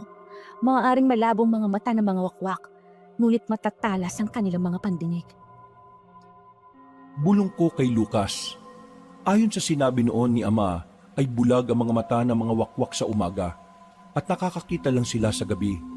Sila ang mga aswang na maihahalin tulad mo sa paniki na malinaw lamang ang mga mata sa dilim. Humanda ka. Mapapalaban tayo. Sumugod ako sa mga abalang aswang, Kabanong. Walang ingay kong pinaghahampa sa mga aswang at nagmistula silang mga nabulabog na paniki. Tumalon ako at walang habas kong pinaghahampa sa mga wakwak. Ang iba ay sinasaksak ko na hanggang sa mamatay. Si Lucas naman ay pinaglalatigo niya ang aswang. Nagihiyaw ang mga ito at umuusok pa. Ang iba ay mistulang nagtatawag ng kakampi, ngunit hindi ko sila hinahayaan na makaalulong pa. Sa tuwing natatamaan namin ng aswang ay para itong mga paniki na humihiyaw sa sakit. Mga demonyo! Dapat sa inyo hindi na binubuhay pa! Uubusin ko ang mga lahi ninyo nang hindi na kayo dumami pa! Saad ko sabay pugot sa ulo ng mga wakwak. Mapabata o matanda ay hindi ko kinaaawaan. Para sa akin ay mga anak ng dilim ang mga ito at bata pa lang ay sinasanay na silang maging mabangis. Halos natatalo na namin ang mga wakwak. Saglit akong napahinto nang makita ang pinakamalaki sa lahat ng wakwak. Marahil ito ang kanilang pinuno. Napasigaw ito ng nakakatakot sabay turo sa kinatatayuan ko. Napangisi naman ako sabay walang pag-aalinlangang sumugod. Nagpambuno kami, Kabanong. Ngunit pinakita kong malakas at wala lang sa akin ang ginagawang pagsugod ng aswang. Tumilapon ako, ngunit itinukod ko ang aking 2 baston sa lupa para hindi matumba. Napaluhod ang aking isang tuhod. Napatayo ako saka pinaikot-ikot ang aking baston.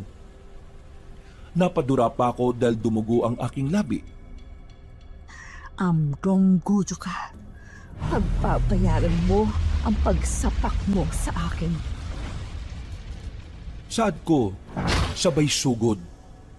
Mabilis pa sa 4:00 sinugod ko ang pinakamalaking wakwak. Nagpangbuno kami. Kanya-kanyang sanga sa bawat atake. Ngunit sa tuwing ihahampas ko ang aking baston, ay mistulang mayayanig ang paligid.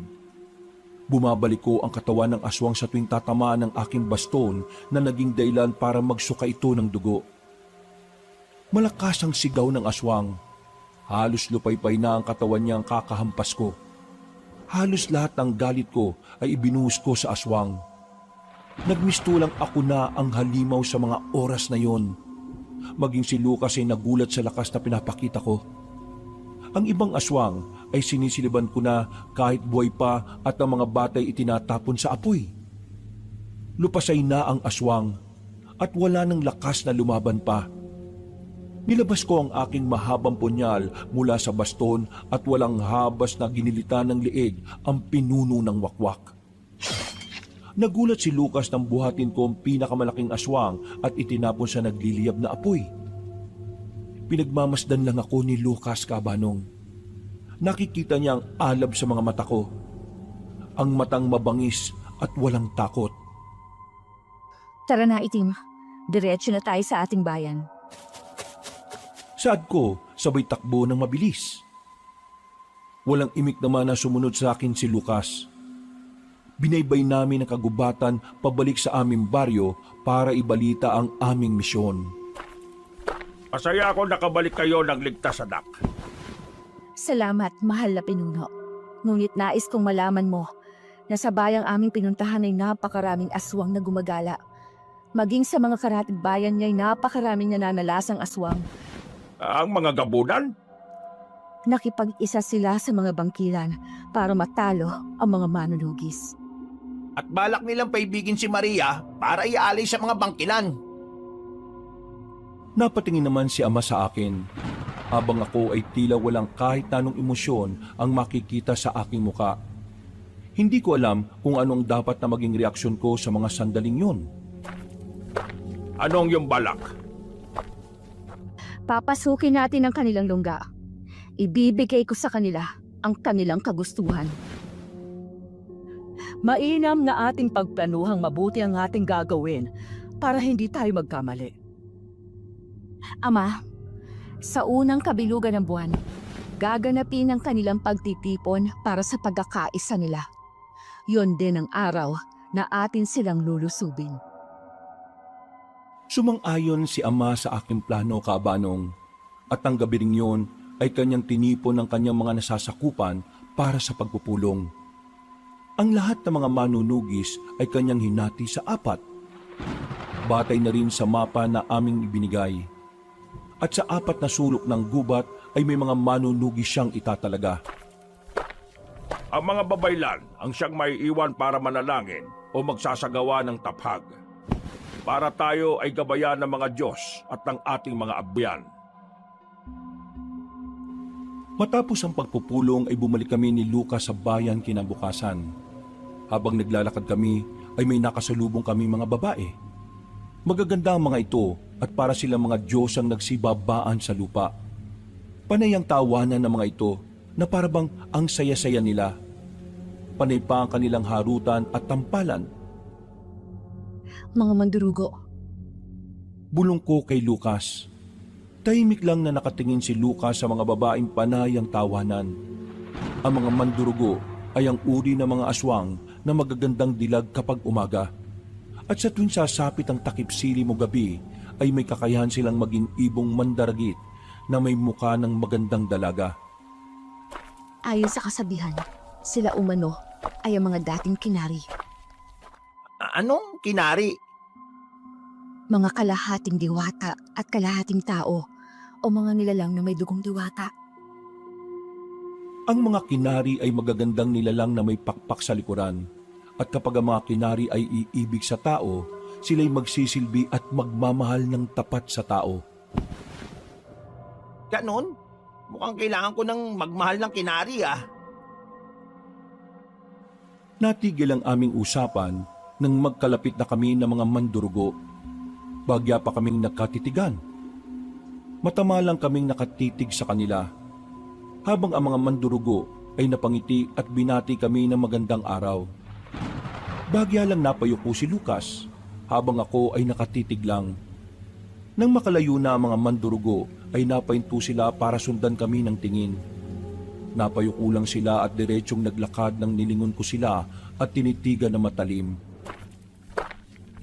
Ngunit kapag ang pag-ibig ng tao ay hindi dalisay, ang mga kinari ay magiging aswang na kung tawagin ay mandurugo. Marahil ang mga yan ay nagmahal ng tao, ngunit nabigo. Kawawa naman sila. Mas kawawa ka kapag kinain ka nila.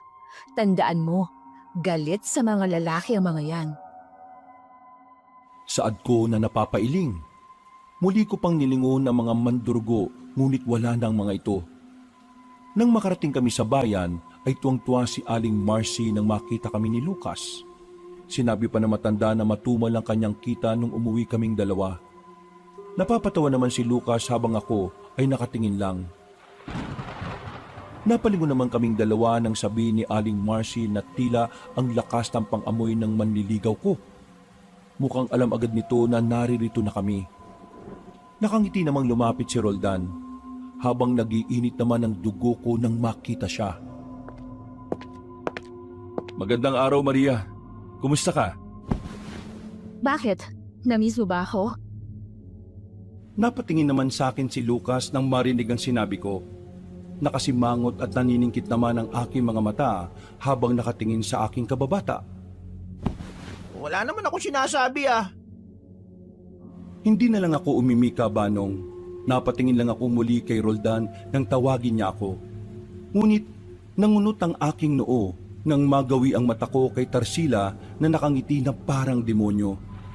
Napatingin ako kay Roldan na nakangiti sa akin. Mas lalong napakunot ang noo ko dahil nakikita ko ang demonyo sa ngiti niya. Kasama mo ba yung babae sa likod? Sabay pang napalingon sila Lucas at Roldan sa tinuro ko, Kabanong. Napangiti naman si Roldan at sinabi niyang kababata niya si Tarsila. Nais lang umano ni Tarsila na makilala ang babaeng kanyang nililigawan. Ang ganda ng ngiti ng kaibigan mo. Parang demonyong umahon sa lupa. Wala sa loob kong sambit. Natawa naman si Lucas habang si Roldan ay nakatingin lang sa amin. Napangiti lang ito nang tingnan ko siya.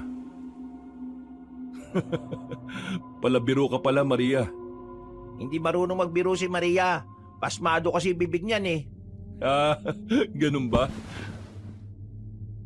Napatingin muli ako kay Roldan nang ayain niya ako sa kanilang baryo. Sinabi niya ang petsa.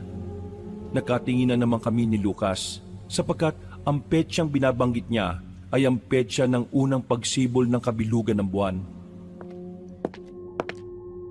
Pag-iisipan ko, Gusto sana kitang ipakilala sa pamilya ko eh.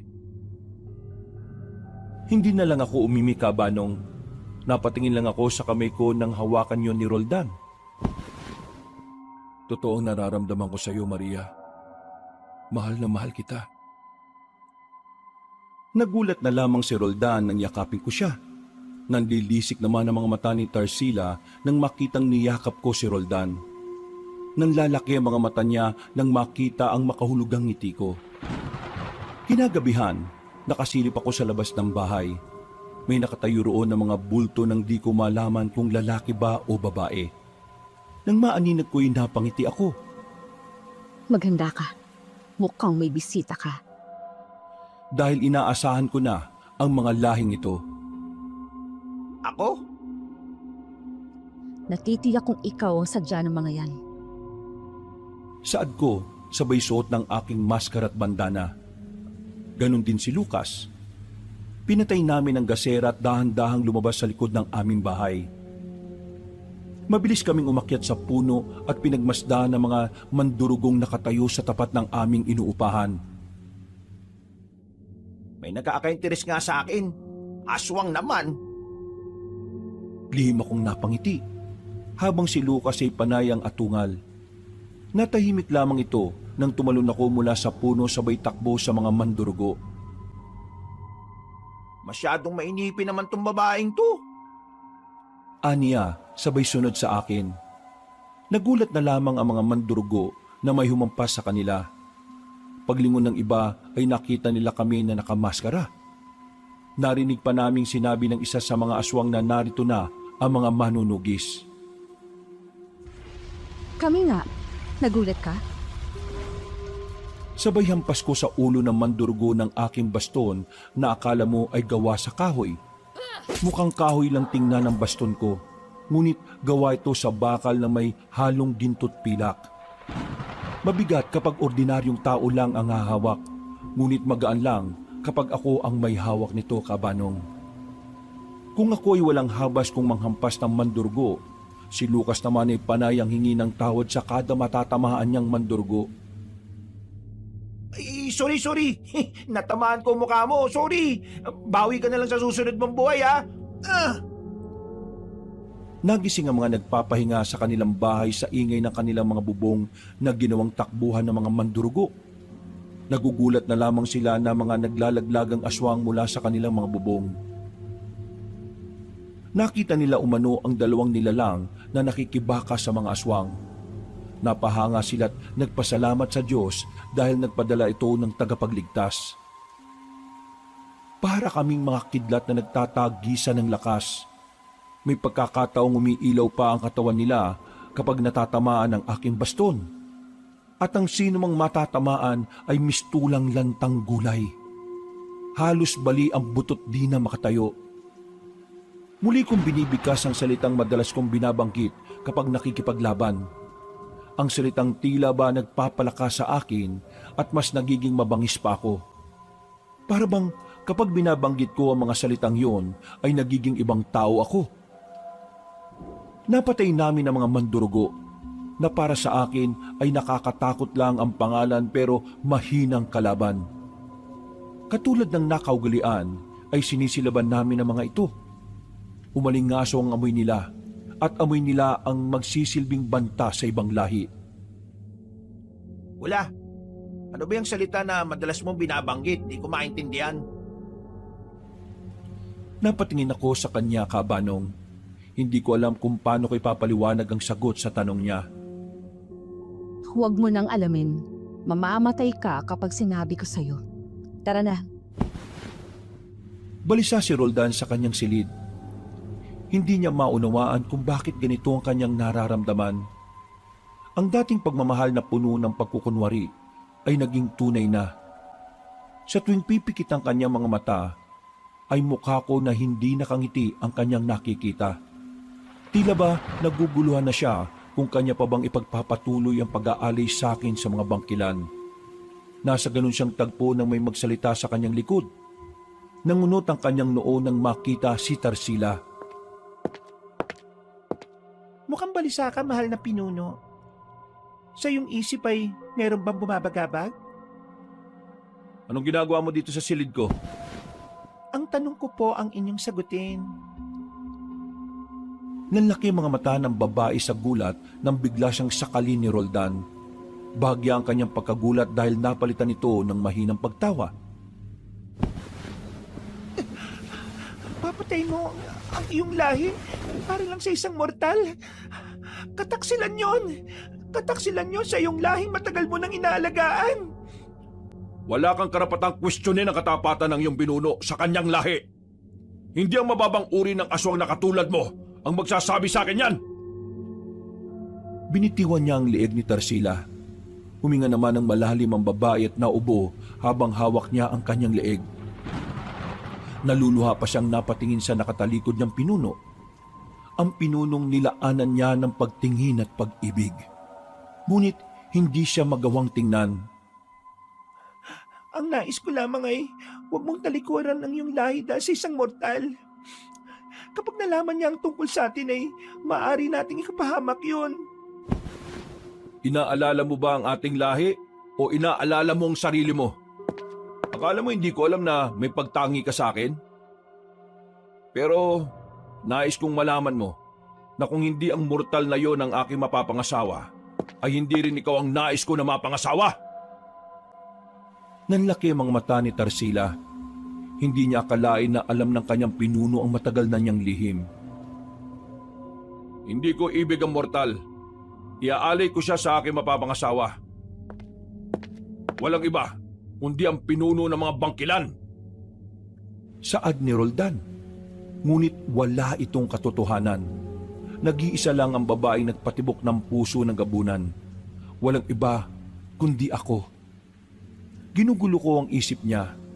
Nagkaroon siya ng pagdadalawang isip na hindi niya kailanman nararanasan. Umalis na ang luhaang si Tarsila. Nag-iwan na lamang si Roldan ng isang malalim na buntong hininga bago lumabas sa kanyang silid. Samantala, kami ni Lucas ay naghahanda na para sa aming laban na magaganap. Kung kinakailangang ipain ko ang aking sarili para matalo ang mga gabunan, ay gagawin ko. Wala akong nararamdamang takot. Bagkus ay pinaghahandaan ko ang araw na yon kung saan magaganap ang madugong labanan. Laban sa aswang at manunugis. Nalalabit na, Lucas. Nalalabit na ang madugong laban. Sa pagsibol ng unang kabilugan ng buwan, dadanak ang dugo ng mga aswang. Mukhang ito na yung pinakamalaking laban na masasaksihan ko ah. Nasa ganun kaming pag-uusap nang marinig namin ng mga kapitbahay tungkol sa tagapagligtas. Sinabi ng mga kapitbahay na kitang-kita nila kung paano talunin ng mga tagapagligtas sa mga aswang. Anila, sila'y nakasuot ng mga maskara at damit na parang pangmandirigma. Nagkatinginan lang kami ni Lucas habang nakikinig sa usapan nila. Tingnan mo sila. Nagkaroon sila ng pag-asang muling masilayan ang mukha ng gabi na hindi na nila nasisilayan sapagkat nababalutan sila ng takot at pangamba. Maria, si Tarsila oh, paparating. Napatingin naman ako sa dalagang parating. Nangunot ang aking noo habang nakatingin kay Tarsila na akala mo'y parang susugod sa gera. Ang babaeng walang ibang ginawa kundi ang mahalin ng taong gusto niya. Pero hindi siya ang mahal eh. Walang emosyon akong napatingin kay Lucas Cabanong. Sabay lang kaming napalingon kay Tarsila nang tawagin niya ako. Hindi na ako magpapaligoy-ligoy pa. Lubayan mo si Roldan. Kung ayaw mong mapahamak, ay mas mainam na umalis ka na lang sa lugar na ito. Bakit naman ako mapapahamak? Tanong ko sa tonong hindi mo alam kung nagtatanong ba o nagbabanta. Bagyang napatawa si Tarsila saka lumapit bahagya sa akin. Masasaktan ka lang sapagkat may iba siyang babaeng napupusuan at hindi ikaw yon. Walang problema. Dahil alam kong hindi rin ikaw yun. Masamang tingin ang ipinukol sa akin ni Tarsila at mababaka sa mukha nito ang sakit. Habang ako ay mataman at diretso lamang ang tingin sa kanya. Hindi pa tayo tapos. Darating ang araw na magtutuos din tayo. Magpalakas ka sa araw na yon. Umalis si Tarsila ng walang lingon. Hinatid ko lang siya ng tingin habang papalayo. Napabuntong hininga ako nang tuluyan ng maglaho si Tarsila sa aking paningin. Gagawin ng babaeng sugatan ng puso ang lahat. Kahinaan nila ay pag-ibig. Kinagabihan ay ginambala kami ni Lucas ng isang ingay. Panay ang katok niya sa aming pinto. Agad kaming lumabas sa kanya-kanya naming silid at nagmasid. Anak, Maria, buksan mo ang pinto. Nagkatinginan kami ni Lucas Cabanong. Alam naming hindi si ama ang nasa labas. Dahil ang aking amay hindi basta-basta umaalis sa aming baryo. Nagtinginan kami ni Lucas at inihanda ang aming mga kagamitan sa pakikipaglaban. Kinuha ko ang aking maskara at akto ko nang isusuot nang may magsalita sa labas na kaboses ni Lucas. Maria, Kambal, buksan mo nga tong pinto. Kanina pa kami ni tatay dito sa labas eh. Parang matatawa naman si Lucas habang nakikinig sa kanyang sariling boses. Aba, sino kayang aswang yan? Ang bobo. Paano ka maniniwalang ako yan eh, naririto ko? Di kaya peke ako? Ano? Hiwain ko na ba ang ulo mo? Di na, nasa labas ang peke eh. Napapailing na lamang ako at tinuon muli ang aking atensyon sa pinto. Sa wari ko'y mga ek-ek ito. Mga uri ng aswang na mahilig kumain ng hayop o tao. Sila din ang mga uri ng aswang na ginagaya nila ang boses ng tao para maging biktima. Sumenyas na ako na sa likod kami dumaan. Binilinan ko si Lucas na mag-ingat dahil baka may mga aswang din sa likod bahay. Nang akto ng bubuksan ni Lucas ang pinto'y pinigilan ko siya. Nagtataka naman siya kaya sinabi ko na may mga aswang sa likod. Bahagya niyang sinilip at nakita niya ang mga abwak. Sila ang uri ng mga aswang ng mga kalalakihan na may kakayahang magpalit anyo bilang bayawak. At ang kanilang mga kababaihan ay may kakayanang magpalit anyo bilang mga uwak. Naghukay sila sa lupa upang mag-abang ng kanilang mabibiktima. Mga walang iya. Nagtawag pa ng kakampi ah. Nasa ganun kaming tagpo na magsigawan ng mga aswang na ek-ek sa kabilang pinto. Nagkatinginan pa kaming dalawa. Dali-dali kaming nagtungo sa sala para silipin ang nangyayari. Nakita namin ang isang lalaki na walang habas na pinagbububugbog ang mga aswang. At sa hula ko ay si Roldan yon. Bagay na hindi nga ako nagkamali. Hindi ba sinabi ko sa inyo na hindi ang bahay na yan? Umalis na kayo sa lugar na ito bago ko pa kayo sunugin. Nakita namin na nagsisiatrasa ng mga aswang. Tinungo namin ni Lucas ang kusina at nakita rin niyang nagsiatrasa ng mga aswang. Bumalik siya sa akin at sinabing nag-alisa na ang mga aswang sa likod ng bahay. Tahimik lang kaming nakamasid. Walang umiimik at halos di humihinga habang naririnig namin ang yapak na papalapit sa pinto. Maria, hindi ko hayaang ikaw ay mapahamak. Sana'y malaman mo na totoo ang aking nararamdaman sa'yo. Hindi mo ako pinapatulog eh.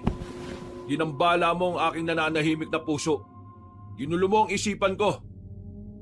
Naririto lang ako babantayan kita. Saad ni Roldan mula sa labas. Nakatinginan at nagkasinyasan pa kaming dalawa ni Lucas. Tahimik kaming bumalik sa aming mga silid. At pareho din kaming hindi nakatulog na dalawa sa pagmamatsyag sa paligid. Kinabukasan, pareho kaming puyat ni Lucas. Tinanong naman kami ni Aling Marcy kung bakit tila matamblay kaming dalawa. Sinabi namin ni Lucas na hindi kami nakatulog sa mga kaluskos na naririnig sa aming bahay. Tila nangamba naman si Aling Marcy at sinabing baka mga aswang ang nanggagambala sa amin. Kinabahan nga kami, Aling Marcy. Napuyat patuloy kami. Mukhang hindi naman halatang puyat ka. Yung aswang mong ang manliligaw hindi mo raw pinapatulog. Ginagambala mo raw ang kanyang nananahimik na puso. Napuyat nga siya Ako pa kaya? Babatukan ko sana siya ngunit mabilis na lumayo si Lucas. Nasa ganun kaming tagpo nang dumating si Roldan. May dala itong bulaklak at takangiting inabot niya sa akin. Habang ako ay nakasimangot lang. Binati naman niya si Aling Marcy at Lucas. Napatango naman ng dalawa't binati rin siya pabalik. Maria, pumapayag ka na bang daling kita sa baryo namin? Para ano? Para ialay sa pinuno ng bangkilan? Nakangiti namang naghihintay ng kasagutan si Roldan Cabanong habang ako ay wala kahit na anong emosyon na makikita sa aking muka. Hindi malaman ni Roldan kung ako ba ay galit, malungkot o masaya. Sa lahat ng mortal na kanyang nakadaupang palad, ako lang umano ang hindi niya mabasa. Palaging blankong ekspresyon o emosyon. Sige, kailan ba? Sa unang pagsibol ng kabilugan ng buwan, magdaraos ng isang pagtitipon ng aming barangay Katunayan, ginagawa namin to tuwing unang pagsibol ng buwan. Pasasalamat namin sa lahat ng biyayang natanggap namin. Sige, asahan mong ako ay darating. Napangiti naman si Roldan at niyakap ako, Cabanong. Ngunit sa puso niya'y merong pagdadalawang isip. Balak niya'y hawaan na lamang ako nang sa ganun ay hindi na ako may alay sa pinuno ng mga bangkilan. Napasaya mo ako, Maria. Kung alam mo lang kung gaano mo ako napasaya. Hindi lang ako umimik. Bagay na ikinangiti naman ni Roldan. Para kay Roldan ay ako ang natatanging babae para sa kanya. Bagaman hindi ako marunong umiti o magpakita ng ekspresyon, sa kanyang mga mata ay masaya na siya. Ngunit ang kasiyahan niya ay napalitan ng lungkot. Sa isiping ipapahamak niya ang buhay ng pinakamamahal niyang dilag sa mundo. At ako yon. Maria, ikaw palang unang babaeng aking minahal. Ang malas mo naman na akong unang mong minahal. Sana, Maria, mapagbigyan mo ako sa aking pag-ibig. Sa kabilugan ng buwan natin malalaman kung dapat mo pa ba akong mahalin. 2 araw na lang ay unang pagsibol na ng buwan. At habang papalapit ang kabilugan ng buwan, ay siya ring pananalasa ng mga aswang sa mga karatig bayan. Habang kami ay nagmamatsyag, isang manananggal ang aming nakita sa isang bubungan. Umapagaspas pa ang pakpak nito. Hoy! Anong ginagawa mo dyan? Narito ang pinto, Nang makita namin ang aswang ay agad ditong lumipad. Nagtanguan naman kami ni Lucas at walang pagdadalawang isip na sinundan ng aswang. Pumasok ito sa gubat, ngunit hindi namin nilubayan ang aswang. Halos lawit na ang dila nito kakalipad. May pagkakataong aakyat bababa ang kanyang paglipad. Napahinto ako at si Lucas nang biglang nawala ang manananggal. Sinenyasan ko siya na magtago sa mga puno. Napatungo naman si Lucas at nagtago. Ilang minuto kaming naghalukip-kip sa mga puno nang lumabas ang manananggal. Palinga-linga pa ito na tila ba hinahanap kaming dalawa. Nang matapat ng manananggal kay Lucas, ay walang habas niya itong pinalo ng kahoy. Hindi niya ito tinigilan kakahampas. Napapasigaw naman ang manananggal habang sinasangga ang paghampas ni Lucas. Walang iya ka. Pinagod mo kami, ha? Makakatim ka talaga sa akin ngayon. Gigil na saad ni Lucas sabay sapak sa manananggal. Matapang pa itong nakipaglabang kay Lucas, habang ang huli ay hindi rin patatalo. Tapusin mo na yan. Ha? Ngayon na? Kawawa naman tong hayop na to. Mamamatay ng walang paa. Mahalaga pa ba yan? Napatingin naman si Lucas sa manananggal na parabang tinatanong nito kung nasa ang kanyang mga paa. Ngunit napakatapang ng manananggal at balak pa mangagat. Kaya wala siyang habas na sinapak si Lucas. Walang iya ka? Ako na nga to nag-aalala sa iyong mamamatay kang walang paa, tapos kakagatin mo pa ako, ha? Saad niya, saka sinuntok ang manananggal. Nang manamlay ang aswang ay tumayo na siya. Napatingin pa siya sa akin ng hapong-hapo. Halos di siya makahinga kaya itinuro niya ang aswang na halos lawit ang dila dahil hinila niya. Bikasan mo na ng dasal mo yung hayop na yan. Ikaw na pumatay dyan. Iningal ako sa lintik na. Ha? Hindi pa man natatapos ni Lucas ang sasabihin ay hiniwa ko na ang aswang. Nagulat na lamang siya nang nagtalsika ng dugo sa lupa. Nakanganga pa siyang napatingin sa akin at muling napatingin sa patay na aswang. Mahinang nilalang lang yan. Tara na. Hindi mo man lang ba hanapin yung paan yan? Hanapin mo kung gusto mo. Sad ko sa kanya sabay alis. Napatingin pa siya sa aswang nang wala ng buhay at sinabing hahanapin di umano ng aswang ang kanyang paa. Ngunit bago pa siya makaalis ay tinapunan ko na ng apoy ang aswang dahilan para magliyab ito. Nagulat pa si Lucas nang lumiyab ang katawan ng manananggal. Napatingin naman siya sa akin. Nakatingin lang ako sa kanya na walang nakikitang emosyon. Nasa ating batas na wala tayong iiwanang bakas. Kasabay ng kanyang katawang nasusunog ay ang pagsunog din ng kanyang paa. Isang araw na lamang ay magaganap na ang totoong laban. Kami ay umuwi muna sa aming bayan para muling makipagpulong sa aming lahi. Masaya naman kaming sinalubong ng aming mga kanayon. Nagpatawag ng pagpupulong ang aking ama para planuhin ang mga gagawin namin sa paglusob. Sinabi ng aking ama na kailangan maingat kami sa bawat kilos, katulad ng mga kilos namin nung kami nag-iinsayo pa lamang. Kailangan din namin ng matinding pag-iingat sapagkat nalaman nila mula sa amin na hindi lang iisa ang aming makakalaban. Huwag kayong mabahala. Talihim akong makipag-ugnayan sa mga manunugi sa tatlong panig ng kalikasan. Ha? Nasalisyan mo ako? Di naman kita nakitang umalis, ha? Lihim nga, di ba? Kaya ako lang ang nakakaalam kung paano ko ginawa. Sinabi ko na pumayag na ang mga manunugis na makiisa sa amin. Asahan umano namin na sila'y hindi aatras sa laban. Kilala umano nila ako. Naipaabot na sa kanila ang balita tungkol sa akin sa pamamagitan ng mga babaylan nila. At alam umano nila kung gaano ako katapang at kabangis sa larangan ng panunugis. Ipinakita ko ang mapa ng lugar kung saan dapat kami pumwesto. Ang timog ang aming napili. At ang silangan, kanluran at hilaga ay ang ibang manunugis ang pupwesto. Sinabi rin ni Ama na magpapakalat siya sa iba pang lugar na maaring labasan ng mga aswang. Katulad na lang halimbawa ang timog silangan o hilagang kanluran. Si Maria ay papasok sa kuta ng mga gabunan. Hintayin natin ang kanyang hudyat bago tayo sumugod. Ako ay magpapadala ng salitang akara na ang ibig sabihin ay sugod. Yon ang aking hudyat. Yon ang salitang ating gagamitin nang sa ganun hindi maunawaan ng mga aswang.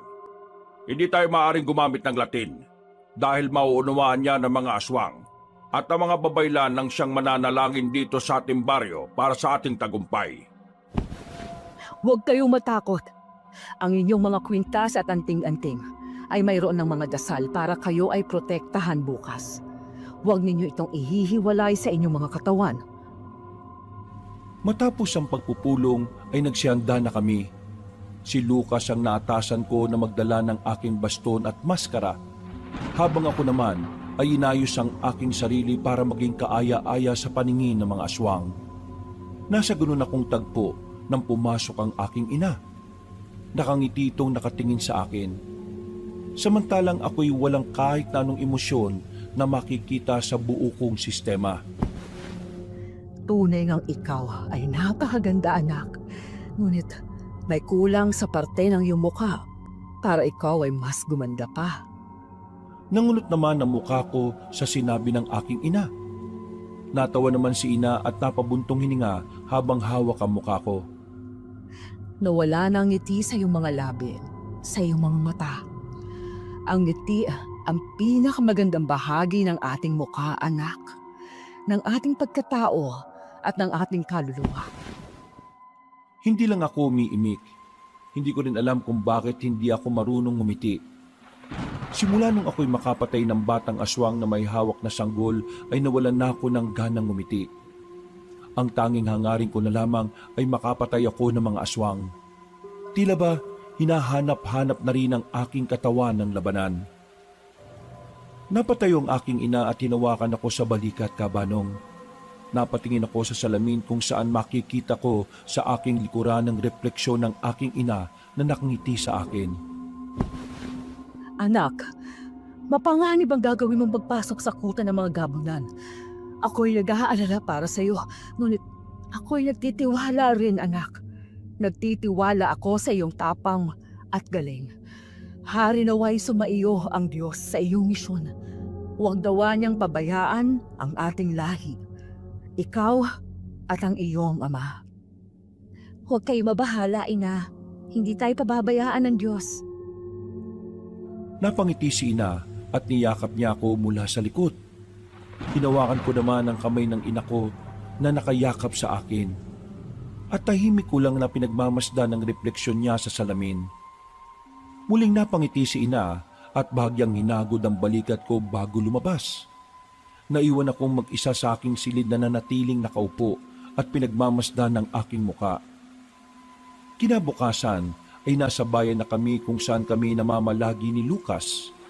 Ilang oras na lamang ay susunduin na ako ni Roldan upang dalhin sa kanilang bayan. Nakasuot ako ng bestida na napakaganda, ngunit nakapaloob sa aking bestida ang aking kasuotang pandigma. Napalingon ako nang marinig ang tawa ng aking kababata. Gusto mong hilain ko yung ibabang labi mo, ha? Ito naman, inaangaan ko lang yung ganda mo, no? Bagay pala sa iyong bestida. Lalo kang gumaganda eh. Lalo na kung nakangiti ka pa. Huwag mo nga akong binabola. Baka suntukin kita't ihagis eh. Napaka-terorista naman ang utak mo talaga, oh. Mabilis nawala si Lucas sa paningin ko nang tingnan ko siya. Napapailing na lang ako, Kabanong. Ngunit nagpapasalamat na rin ako sa kababata ko dahil kahit gaano ko kalamig o kasungit ay hindi niya ako iniiwan. Ilang oras lang ay dumating na si Roldan. Tinawag ko si Lucas upang makapagpaalam. Sinabi naman ni Lucas na alagaan ako ni Roldan at ibalik ng buo katulad ng pagkuha niya sa akin dito sa bahay ng buo. Medyo hindi agad nakasagot si Roldan, ngunit nangako siyang hindi ako mapapaano. Mag-iingat ka, kambal, ha? Sana magustuhan mo sila. Napatingin naman si Roldan kay Lucas na nagtataka, habang ako ay nakatingin lang sa kanya. Natawa naman bahagya si Lucas sa tinaboy na kami para umalis na at para di umano ako gabihin pa uwi. Bago umalis ay napatingin pa ako kay Lucas at pasimple kaming nagtanguan. Habang naglalakad kami ni Roldan, ay nagiiwan ako ng bakas gamit ang tila gintong buhangin na dumidikit sa lupa. Hindi ito nakikita ni Roldan dahil may dasal ito ng mga babaylan na hindi ito makikita ng mga itim na mahika o ng mga anak ng dilim. Kalahating oras lang ang aming paglalakbay. Nang marating na namin ang bayan ni Roldan, masaya naman akong sinalubong ng mga taga-nayon. Ang iba na may titig na titig sa akin na parabang isa akong napakasarap na ulam. Binati nila ako habang ako'y nakatitig lang sa kanila at bahagyang yumuyuko. Pinaliwanag naman sa kanila ni Roldan na hindi ako marunong magpakita ng aking emosyon. Maligayang pagdating sa aming bayan, Maria. Masaya kaming ikaw ay aming makakasama sa mahalagang pagdiriwang na gaganapin mamayang unang pagsibol ng buwan. Talaga? Hindi ka ba masasaktan? Bagyang natigilan si Tarsila at napatingin kay Roldan. Pagkuway, napatingin siya sa akin at bahagyang natawa.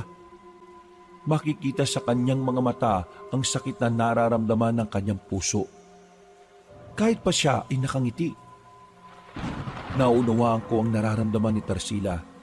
Hindi madali ang masaktan. Hindi madaling paghilumi ng sugat ng nakaraan o dulot ng pagkabigo. Ako ba naman, Maria? Ikaw ang napili ng aming ibig kong sabihin ni Roldan na aking kababata. Kesa naman mapunta siya sa ibang hindi marangal na babae, di ba? Napatingin lang ako sa kanya, Kabanong. Tinititigan ko ang bawat anggulo ng mukha ni Tarsila. Binabasa ang kanyang emosyon, lalo na ang kanyang mga mata. Medyo naiilang naman si Tarsila sa ginagawang pagtitig ko. Napahawak pa sila sa kanyang pisngi at iniiwasan ng tingin sa mata kong walang kahit na anong emosyon. Ikaw ay may angkin at taglay na kagandahan. Marami ang sayo'y magkakandara pa. Napatingin naman si Tarsila kay Roldan na tila nahihiya.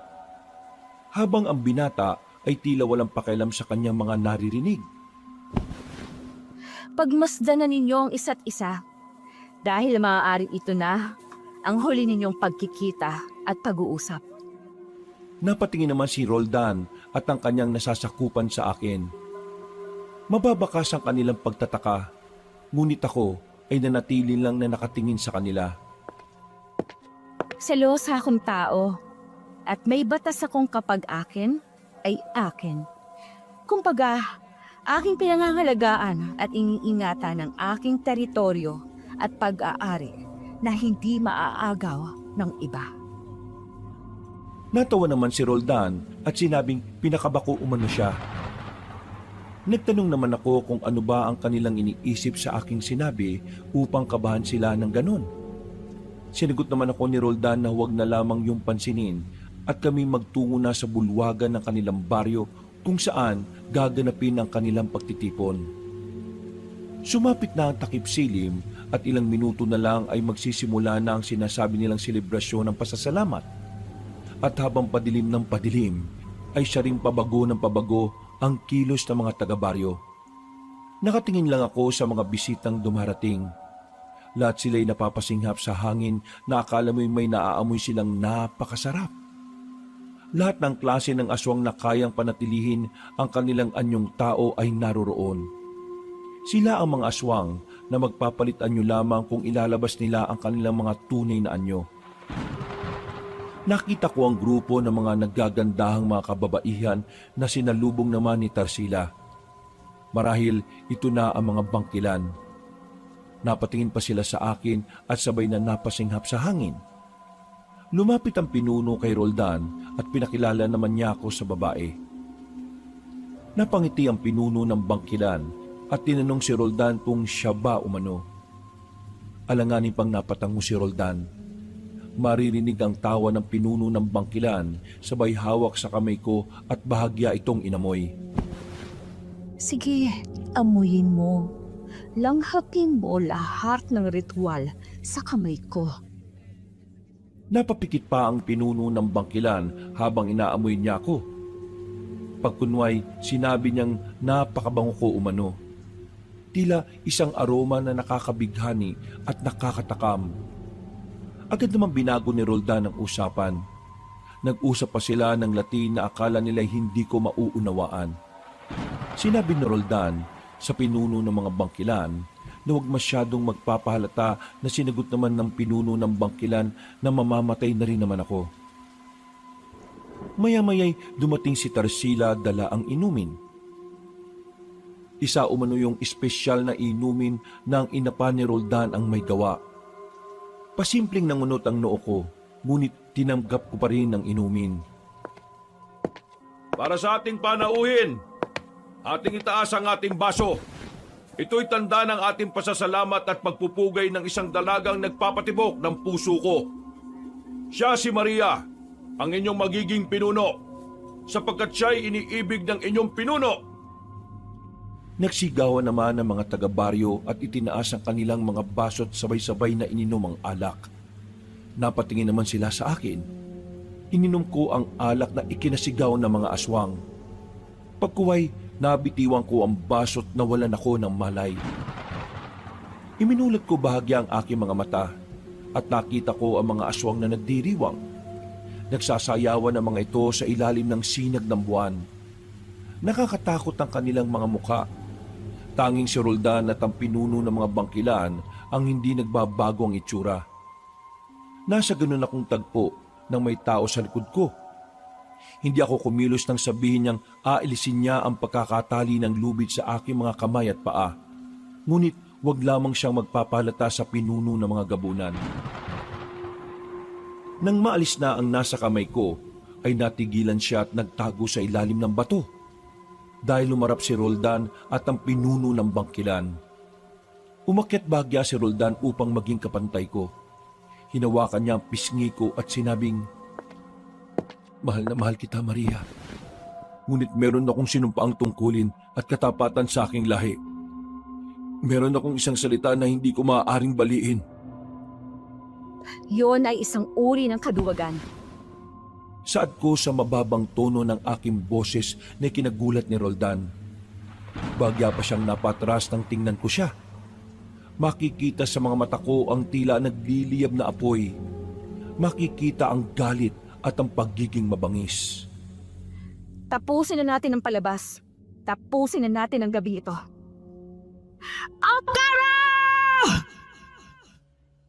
Malakas ang sigaw ko. Napayuko pa si Roldan ng tila may lumipad na bagay na galing kung saan papunta sa akin. Sa isang segundo lang ay hawak ko na ang aking dalawang baston. Agad kong pinutol ang lubid sa aking paa at pinunit ang aking damit. Nagpaikot-ikot pa ako at itinaas ang kamay para saluhin ang aking maskara. Pagharap ko kay Roldan ay nagulat ito sa kanyang nakita. Ha? Ang manunugis? Ako nga, at wala nang iba. Saad ko, sabay ang pagbanggit ko ng salitang madalas kong banggitin kapag may laban akong kinakaharap. Pagkuway, agad akong umikot at malakas na sinipa ang pinuno ng mga gabunan. Parang bakal na tumama si Roldan sa malaking bato. Napanganga naman ang ibang aswang sa nasaksihan. Sumigaw ang mga aswang. At aktong susugod sa akin, ngunit naghiyawa ng ibang aswang sa likod. Paglingon nila'y ang mga manunugis. Nagpalitan niyo ang pinuno ng bangkilan. Ako, nang may humawak sa aking balikat, kahit na hindi ako lumilingon ay nalalaman ko kung sino ito. Walang iba kundi si Tarsila. Hayaan mong ako na ang tumapos sa buhay ng babaeng yan. Ibigay mo na siya sa akin. Hindi ako umimik habang si Tarsila'y umalulong. Susugod na sana ang bangkilan nang biglang salubungin ni Tarsila. Nagsilabasan ang mga aswang na may puting kulay. Sila ang mga mambababoy. Mga uri ng aswang na mas piniling mamuhay ng tama at walang ginagambalang tao. Napatingin ako sa gawin ni Roldan nang sumigaw ito. Sumilay ang ngiti ko sa likod ng aking maskara at agad na sinalubong si Roldan. Nagpambuno kami at nagpalitan ng hampas sa aming mga sandata. Ang aking baston laban sa mahabang kuko ni Roldan. May pagkakataong natatamaan ako ni Roldan ngunit tila baliwala lang sa akin. At napapabalik ko ang likod ni Roldan habang umuusok kapag natatamaan ng aking baston. Hindi makapaniwala si Roldan na nagpapasok siya sa kanyang kuta ng isang mabangis na manunugis. Masyado niya akong minaliit. Hindi man lang niya naramdaman na hindi ako basta-bastang tao. Sa lalim ng iniisip ni Roldan ay halos humiwalay ang kanyang ulo sa kanyang katawan nang tamaan ng baston ko. Tumilapon si Roldan at nagpagulong-gulong. Hindi niya alam kung bakit hindi siya makalaban sa akin. Napatayo siya bagya at napatingin sa unahan kung nasaan ako. Nakita niya akong papalapit sa kanya. Ni hindi ako kumurap. Nagpalinga-linga si Roldan at naisip niyang pumasok sa gubat. Napatingin pa siya bagya sa akin na papalapit habang ang baston ko ay hinihila ko. Tumayo siya at dali-daling tumakbo. Ngunit nagulat siya na sa isang iglap ay nasa harapan na niya ako na walang kahit na anong emosyon. Saan ka pupunta, mahal na pinuno? Saad ko sabay sipa kay Roldan. Pinagsanggapan ng binata ang kanyang kamay ngunit hindi nito naagapan ng sipa ko. Malakas siya, ngunit aminado siyang mas malakas ako. Ipinangtungkod niya ang kanyang mga paa sa kahoy sabay lipad pabalik sa akin. Nagpalitan kami ng suntok at sipa. May pagkakataong natatamaan niya ako dahilan para tumilapon ako ng malayo. Ngunit tumayo pa rin ako na parabang walang nangyari. Nakita niyang nagpahid ako ng aking labi. Dumura pa ako at muling naghanda para lusubin siya. Tumakbo ko ng mabilis. Tumakbo rin siya para salubungin ako. Nagpang-abot kami't nagtagisan ng lakas.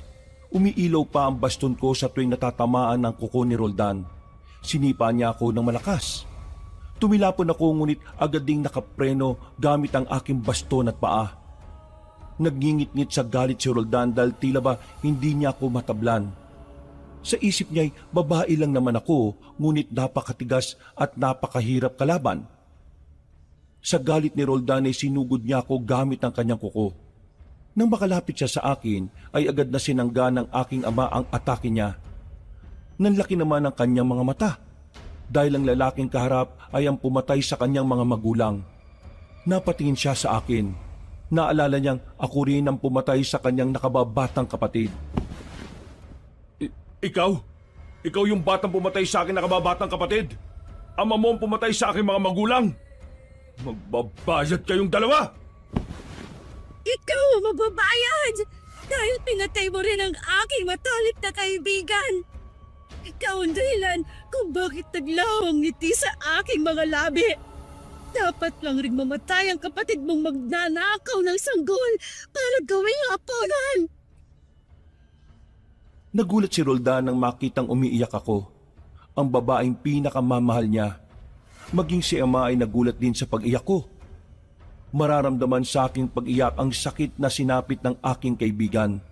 Kitang-kita ko kung paano lapain ng aswang ang aking kaibigan. Wala akong magawa dahil bata pa ako noon. Namatay ang kaibigan kong binibikas ang salitang huwag akong lalabas hanggang sa malagutan nito ng hininga. Ngunit nagulat din sila nang biglang magbagong ekspresyon ng mukha ko. At muling binigkas ang